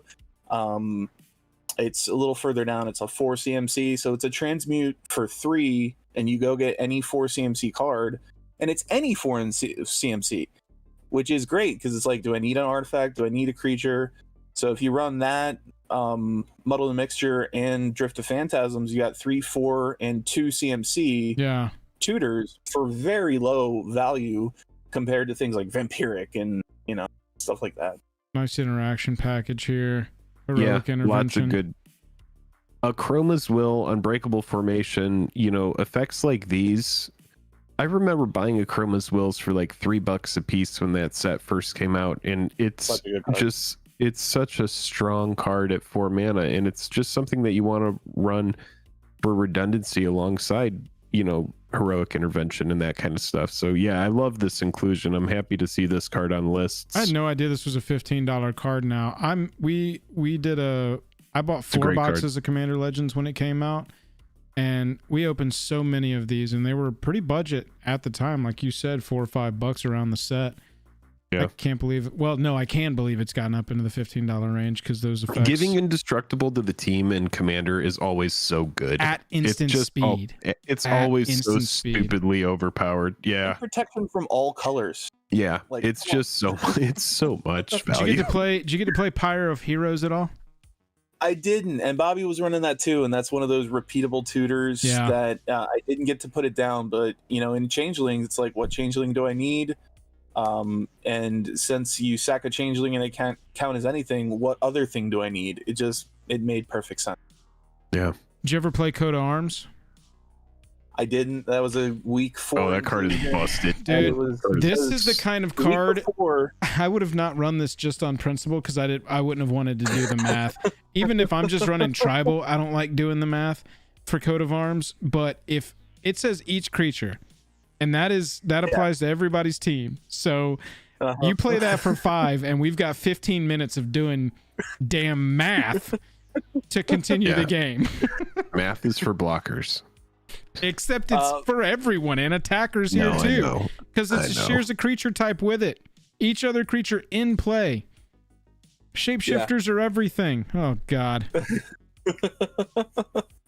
So the thing I was banking on is that I would get the shapeshifter payoff, and that I would be able to use an effect to get through with it. So like a Chroma's Will, protection from all colors. Right. Everything is unblockable. Or the Shadow Sliver, go get that. All my slivers and changelings now have Shadow, so they're not going to get blocked. Right. And so Bobby mentioned this. He did, I was going off in week 4 there. I assembled that, Voltron of slivers, got the Legion out. They were all like 15, 16, 18. Swung with them. He fogged me. And then I think Keto ended up like swordsing my Sliver Legion, which took the power down, and Bobby got me down to 3. But I was able to swing again one more time, and Bobby was at 39 life. The other 2 players combined were at like 32, and I could kill 2 people or 1 person. And I was like, well, I'll take out the 2 and take second place. Go for the double kill second place. There you go. Yeah. The deck looks super solid. I like it. Yeah, absolutely. I'll Any tell you, standout cards or cards that you would want to talk about that we haven't mentioned here? Under the radar, obviously Overlord was the whole deck in the last 2 weeks. I think the modal dual face are always fun. I ended up playing Balaged for the forest side. Yeah. Balaged is They so hit a good. land drop. Yeah. And it's like, it doesn't feel good to play it that way because you want to use its recovery effect, but Right. it's like, hey, I That's want to what make it's this there land for. drop, and it's important. Exactly. It's That's like why it's there. I Yep. love Balaged because if you get it in the opening hand, you're like, all right, you get to be a land this game. Turn 1, Balaged tapped, pass to you. Yeah. Yeah, absolutely. Trying to think if there was anything that was unusual that doesn't jump out. I mean, assembling Magda and kind of going too soon without the protection in week 2. Magda in Changelings with, especially with Maskwood Nexus, is just busted. It's just busted. Maskwood And at that point, I Nexus, was running super Tiamat. good. I was running Terror of the Peaks, or not Terror of the Peaks. I think it was too expensive. But I was running something else that would have gotten the combo with Moretti. Oh, it was a Darkwing, Bladewing the Risen. That's what it is. And this was a different Moretti version and- of the deck. Yeah, week 2 I was more dragons and elves, and Moretti and Bladewing go infinite. And that was the idea, was to get Magda to search both for Moretti and for Bladewing, and just get that loop online with Impact Tremors, or Right. I think Impact Tremors was my payoff for that. Yeah. That's what I was trying to assemble in week 2, but got a little hasty and got blown up, and just had to kind of navigate the politics at that point. Well, I would ask you the same question that I asked Bobby, which is, would you change out the commander of this one? But I feel like this deck is built in such a unique way to shapeshifter tribal. It has with to be right. Morophon. Right. You It got has to be. shapeshifters with Sliver tribal payoff, but mostly you're a shapeshifter deck because you're really leaning on cards like Priest of Titania, Elvis Archdruid. I saw one down here that was even different creature types. Liliana's Contract. I mean, I'm assuming that if you control 4 or more shapeshifters with different names at the beginning of your upkeep, you win with Liliana's Contract. So yeah, that's save points that I got. I was able to save all the other players by blowing up someone's Liliana's Contract in week 2. So there you those go. extra points when you're trying to actually, get a top spot in the league, those are very important to get. Yep. Yeah. I like this. A lot of times Morophon, when WotC prints cards like this, it leads to, it's just like, oh, well, I guess Morophon can be the tribal leader of any tribe that doesn't have a leader. But I really like this approach. And you said that some other players did it too, which was really lean into the fact that it is a shapeshifter commander and get some of those shapeshifter changeling payoffs. I just love it. Yeah, if I was going to build a Sliver deck right now, I would probably put Morophon in front of Sliver. Because again, much like Bobby said with the elves, it gives you access to Wooburg, much like a lot of Slivers do, but like for the same mana, having Sliver Queen in the command zone is great. Having Overlord in the command zone is great. But Morophon gives you that reduction right out of the command zone. Yeah. And holy crap, there's only I think like 8 2-pip only colored slivers other than these, Wooburg ones that really get the huge discount. And they're mostly bad except for Cloud Shredder Sliver, which was another like really high performer here. It gives everything haste and flying haste for 2 mana. Dude, haste is so underutilized by comes people. Down for free. It's crazy. Haste is so underappreciated in Commander. Yeah. But it can be backbreaking. Yep, I love this take, man. I appreciate you joining us. We might have to make a video 3 ways to build Morophon at the end of Seriously. this. Well, the whole reason that I suggested Morophon month to Bobby, or it was a conversation, we came to it, but I was playing MTG Commander, and I played against a person who was playing Morophon humans, and they only put humans in their deck that had color symbols in their mana cost. They didn't play nearly a single human that had a colorless mana in their mana cost, so that they were always free. And all they had to do was get 1 or 2 pieces online that said, get to 1 or 2 pieces online that said when you play a creature, draw a card. They literally play out their entire deck. It all has haste. It all has trample. Every creature they have is on the battlefield out of nowhere because it's all free and they're drawing cards on cast. They essentially, it's just Storm. They're just playing Morophon Storm. Exactly. So it was just get to Morophon and slam your hand, draw the cards, attack out. Yeah. Done and done. But yeah, I mean, I love this take. Hammer, I do appreciate it. Congratulations on 2nd place. And cheers, boys. And we'll catch you later. Need to add Debug to the call. We got one more to talk about tonight. All right. Debug got 3rd place in the month. Debug, I'm inviting you right now. Yep, just added you in. Let me know when you're here. What's up there, guys? Debug, what's up? I'm loving how the top of this says Morophon Dragon Tribal. This is right up my alley. Man, it was awesome.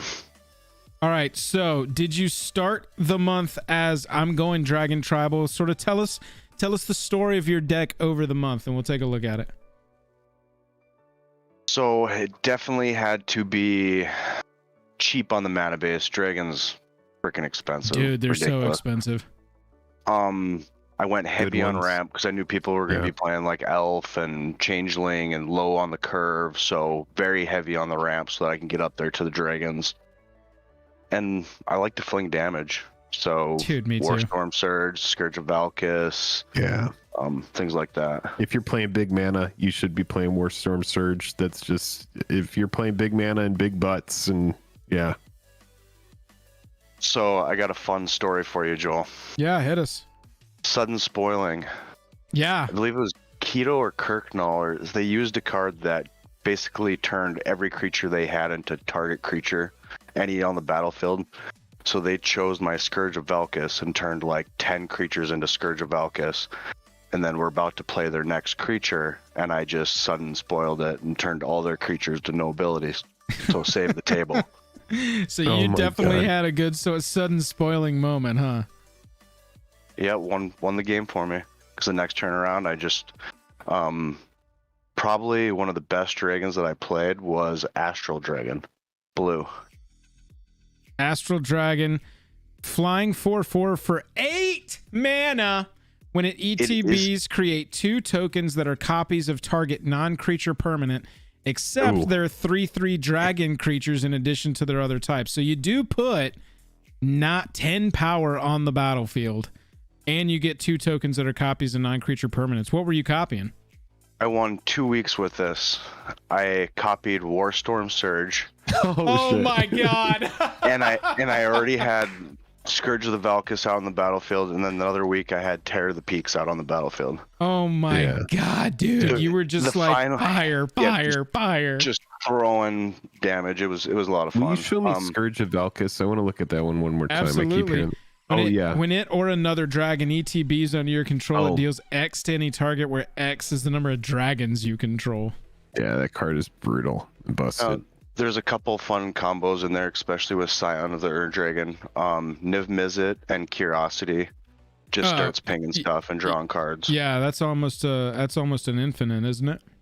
Yeah, it is infinite. Yeah. You just ping till everybody's dead. Right. Bear Umbra and Hellkite Charger. Bear Umbra is an enchantment that is an aura.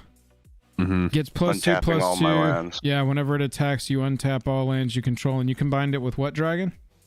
It goes with Hellkite Charger. Hellkite. Yep, Hellkite so Charger. I'm just untapping all my lands, paying and getting an extra combat. I never got to pull it off because I never got into one of those combos. But if I would have got it was week 4 when I put all of them in. Did you ever get to slam old Gnawbone and draw absolute crap ton of treasures? Yes. Create? Hell yeah. Yes. Love that. Yeah, this is good. This deck looks solid. It's fun. Lots of the normal suspects in the sorcery slot as far as ramp goes. That's pretty much the same across all these decks. One thing that's interesting about all these decks, they all had green. I mean, like heavy emphasis on ramping up. Yeah. I mean, that's 7 definitely. Exactly. You kind of get in a deck where you have to have that. Mana rocks probably aren't going to be the way to go with Morophon. Looks like we were sitting on. You went ramp spells. Holy crap! You went ramp spells. Farseek, Lore, Rampant Growth, 3 Visits, Cultivate, Kadama's Reach. Lands are harder to interact with.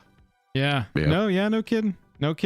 I mean, that's why green ramp is always going to be the best ramp, because you can't cast Destroy All Artifacts on it. It feels bad to got an Eerie Ultimatum 1 week, bring all my dragons back. That was sweet. Normal. I'm seeing the normal players here in a dragon deck: Elemental Bond, Garruk's Uprising, Tempest, and Warstorm Surge. $16. Boneyard Scourge. We are in the middle of reviewing the last of 3 decks that were part of the Commander League. This was the 3rd place deck, and Boneyard Scourge says, "I'm not in this." Oh, that's a card, isn't it? I think you got dragon. I did have one brutal thing when we were going through on that last championship game. Wait, say it again. You did have what? Brutal play. I forgot about my Morophon buff with Terror of the Peaks, and I missed out on 3 damage, and Hammer survived by 3. Mm. We all picked on him and went arch enemy. Yeah, but I didn't notice it till the back around his turn, and so yeah, it was definitely a feel bad moment. Yo, as I'm looking through this list, I gotta say this. It is insane, with one of the main tribes in the entire game, how you have built. It is a budget version. This isn't like, no budget, best dragons, slam them all in there, which I bet would be even more the case of what I'm about to talk about. But look at this. This is from this year. That's from this year, last year, this year, this year. Yeah. This D&D, last year. Lots of dragons. Last year. It is insane this year. It's insane to me how much heat the main tribes just always. It's the same thing with humans. the heat level of playable cards of that tribe only goes up. Only goes up. So much support, and especially Baldur's Gate. So much so dragon much cards good there. dragon support there. Yeah. I've It looks like a fun deck. It's just like, I mean, dragons, they have such a cool aesthetic. Dragons are sweet. I did get a cast Earthquake Dragon for free. That was sick. Oh yeah, because it reduces the green pip, and you had the total X is the total mana value of dragons. You broke 14. Yep. Jeez. Free 10/10 flying trampler that can pay 3 sack a land and return from your graveyard to your hand. No big deal. No big deal. And then I run a bunch of instants. I love my interaction, just like Bobby. Yeah, absolutely. Do you get to cast Eerie Ultimatum? Yep. That's one of those spells, man. Yeah, that was the Deflecting finisher. Palm is so good too. Yeah, you I love got Deflecting Palm. you've got a little fog-ish right here with Deflecting Palm. Some You of can them kill somebody with are flavor plays, like my Terminate is one because I have the Double Masters Dragon getting pierced, right? Oh, yeah. Some just flavor adds. Right. Kindred Summons is a sick card in Dragons. Oh, dude, it's in tribal with green. It's just so good. It's crazy in elves too, because you can get a ton of 1/1 elf tokens on the battlefield, and you are I got just a copy digging. Terror of the Peaks with Cursed Mirror. That's a really good combo right there. I love that Terror is not legendary. Having it have haste, just swing in. It's mana rock if it sits. Dragon's can hit anything, Horde. really. Can hit anybody's stuff, so if you have a better target. Herald's Horn. This is the kind of card I was talking about with, I think it was Hammer's list. Not a lot of the, or maybe it was Bobby's list. Not a lot of the like 3 and 4 mana artifacts that are specifically for tribal decks. But you do run Herald's Horn in here, which is probably one of the best of that group of cards. Yeah, really for that one less to cast, especially with dragons. I'm not getting to cast them for free like those guys. Right. Well, and you don't the card need this for advantage like does help elves. too. Right. Yeah, exactly. You got to keep, I mean, your board's just going to get wiped. You run Blasphemous Act as far as board wipes go. Were you running anything else? Oh, Crux of Fate, duh. Crux of Fate, and I was running the double black. I think there's one more. Not on this current version. I cut it last week. I cut it Damn? last week. Yeah. Oh, damn. From MH2. Yeah. 36, including your MDFC with a dragon deck. That's $16 in the lands. Yeah, I was going to say you got a $16 budget across all your lands because here, if we sort by if we sort by price, it's going to be dragons. Yeah, we're going to the middle of the pack and we're at $6. And see, when we're playing budget, it's those $5 and $6 cards that really start to add up. And so you've got to make room for those over like a $17 Clouth. It's crazy that we're on the second row of your most expensive when we're already over 10. So Hellkite is 10, 14 for Tiamat. Then you got 17, 22, 23, 35, and 45. Good Lord, Terror of the Peaks. We were talking about cards that need reprint. There you go. Yeah. That's one that needs a reprint right there. Oh, I have a foil one of those I need to get rid of. Oh, dude, flip that. Just go rebuy Terror of the Peaks when it gets reprinted in a year. It is a cool card, though. Debug, with this dragon deck, would you keep it Morophon tribal, or would you switch to one of the 5-color dragon options, probably Ur Dragon or Scion of the Ur Dragon? Yeah, dude, a lot of these are going to go back to my Ur Dragon. Got it. So you, for dragons, would recommend just go back Ur Dragon. I mean, Ur Dragon is so... Yeah. It's so it was similar, fun. right? I guess I suppose if you built it, we had certain conditions like no Fists of the Suns, no what's the other one? Joda. The ones that's reducing making cards cost 5 colors, so everything is just basically free. Everything's free, yeah, that makes sense. But I mean, Ur Dragon is already so strong because Eminence is just a broken mechanic that I think they'll never bring back. But yeah, that 1 cost reduction on dragons for dragons is massive. It's massive, dude. I want my full art version though. Massive. Oh, sorry. Here you go. Or foil etched. I've got this one still. Yeah. Oh, that card's $87 now? Yes. Dude, it's you see what the base one is? I think the base one is $80. Yeah. Jesus. Yeah, Sheesh. dude, that secret layer that's a great secret layer, man. That one, and you get the Sliver and you get the Scarecrow. The Scarecrow doesn't mean much, but Dragon is a big deal. I It's a big deal. I sold mine about 2 years ago, and I think I sold it for like $70 or $75 because it was twice what I had paid for it, and I basically got this layer for free. And that was the only reason I had bought 2 copies of this one in particular. That's right. But you kept one, right? Yeah. So I have the one opened that I used to play with. That are your cards. Right. Yeah. And this was the only secret layer ever in the history of secret layer that I bought 2 of because I was like, well, I'm pretty sure this will appreciate. I'll wait till it gets to double or double plus covering shipping. I'll sell it for that. 70, 75 did it. That's basically what it was. Goodbye. Got a free secret layer. That's crazy. I didn't know this was pushing $90 at this point. I'm gonna do a quick little for the sake of my own curiosity, what that is sealed. It's Debug. gotta be a couple $100. We take these deck techs and edit them into videos. So I want to kind of do a little wrap up on your deck here. After we look at the sealed version of this secret layer. Oh, here I got it. Yeah, 140. 140 for the whole thing, so it's doubled in the 2 years since I've sold it. That's insane. Yeah, 140. Yeah, that's crazy. It's just such a highly desirable commander, and that treatment is so choice. Choice. Lazy says, do you guys think there may be a recession soon? I hang out in a stock Discord, and there's a lot of people that don't think there will be. There's some people that think there will be, but there's a lot of people that don't.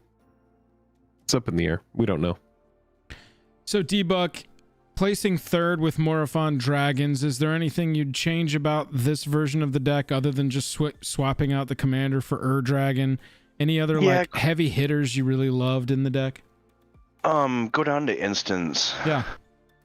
Really quick before you say this, I just want to respond to this because it's about the Commander League. Just Right says, how does one participate in this Commander League? If you have been watching us talk about these decks, this is a patron perk among other patron perks. But if you get involved in Patreon at any level, you'll go get Discord access and you'll be able to join the Commander League. You'll be able to, there's Patreon exclusive content where we talk about, kind of behind the scenes type stuff. We send you a signed card. There's just a bunch of stuff. There's monthly giveaways. It's a good time. I just dropped a link there in our chat. You can click on it. Our lowest level is $5, and that gets you into the league. It's proxy friendly, so you don't even have to actually own the card. Just print them out, put them on there.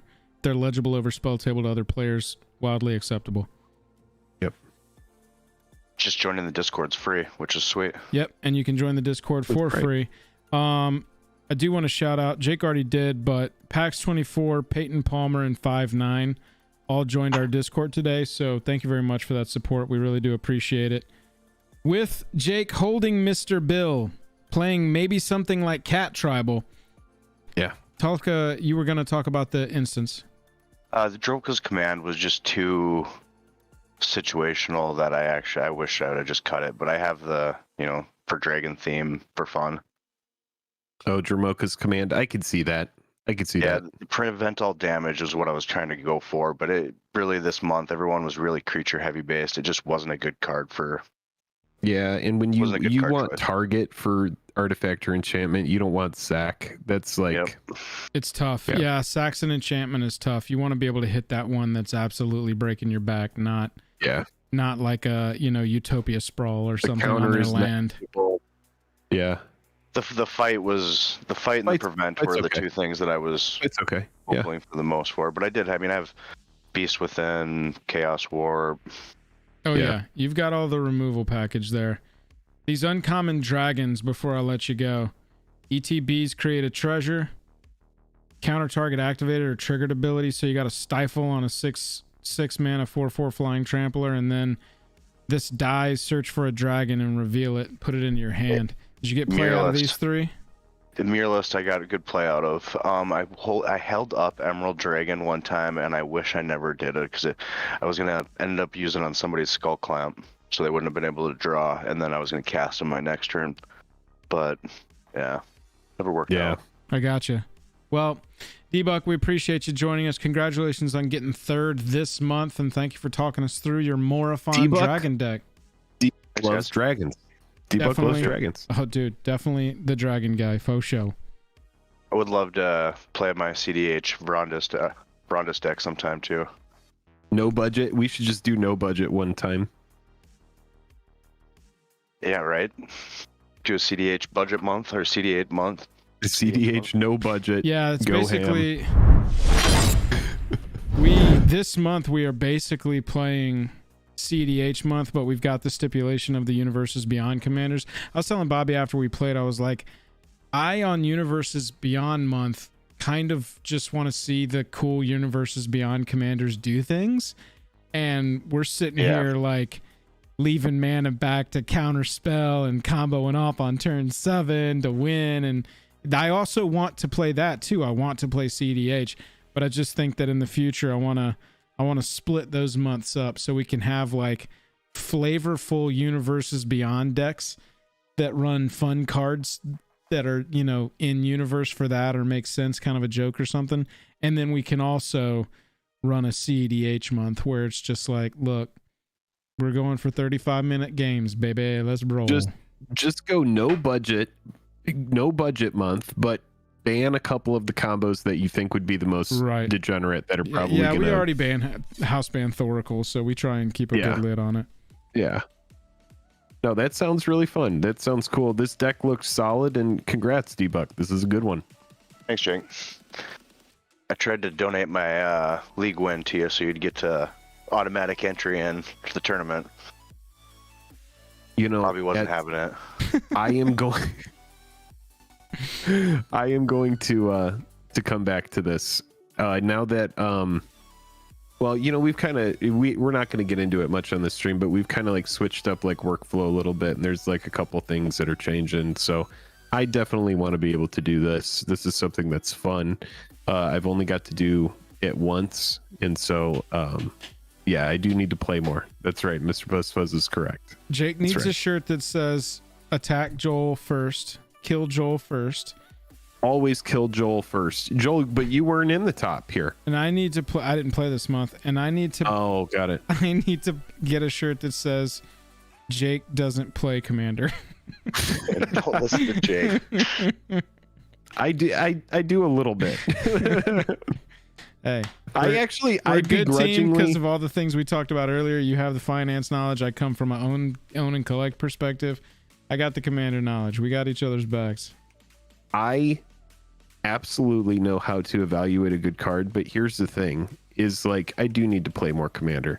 The one thing that I will say is oh wait. It's fleeing. Oh god. I forgot. Too safe. Wank, wank, wank, wank. Too safe. Too safe. Oh, Too God. Safe. What was I gonna say? It doesn't matter. I have one big question for chat. Why the hell aren't y'all wearing your yellow hoodies? We were very specific. You should kill Joel first, always. If he's in the game, just kill him and don't let him try to talk you out of it. I got killed at the same time as somebody, but we were both collectively the first targets of the infinite damage combo. And so I did kind of get killed first in this week's game. Well, yeah, look at chat. Like really good. Jank knows. That sounds good. Logan knows. Well, thanks for having me, guys. You have a great night. Was there anything else? It was a pleasure. Thank you for Debug, popping in. We appreciate it. We're wrapping up at this point. It's 12 o'clock Eastern. Debug, have a good night, buddy. Yep, you too. Chat. Bye. It is midnight on the East Coast. I have some editing to do. I'm going to go back to work after this. I'm going to get a brief dinner. But everybody, thank you so much for hanging out. I am leaving town tomorrow early afternoon, so I've got some shit to get done between now and then. Appreciate everybody. Happy Wednesday. No foil quest tomorrow. There will not be foil quest. There will be a video Friday, so make sure you come pop in for that video. We're going to have some fun stuff heading into the end of the year. There's going to be a merch update. I know that some people have been asking for some new merch. That's something that's definitely on the radar. Other than that, I don't know, Joel. What do you got? Anything? If you're hanging out and you're not in the Discord, you're doing it wrong. I just dropped the Discord link for y'all in the chat right there. It's Nightbot. Join our Discord. Click that link. Come join the best MTG Discord on the planet Earth. I hope everyone has a wonderful, wonderful evening. Oh, someone was asking about Brothers War, possibly us doing some of those openings. We'll put some feelers out in the Discord and see if we want to do some collector boxes. I'll get that organized up. We're going to do it. I've just had to do, there's certain work that I have to be at my rig here to do.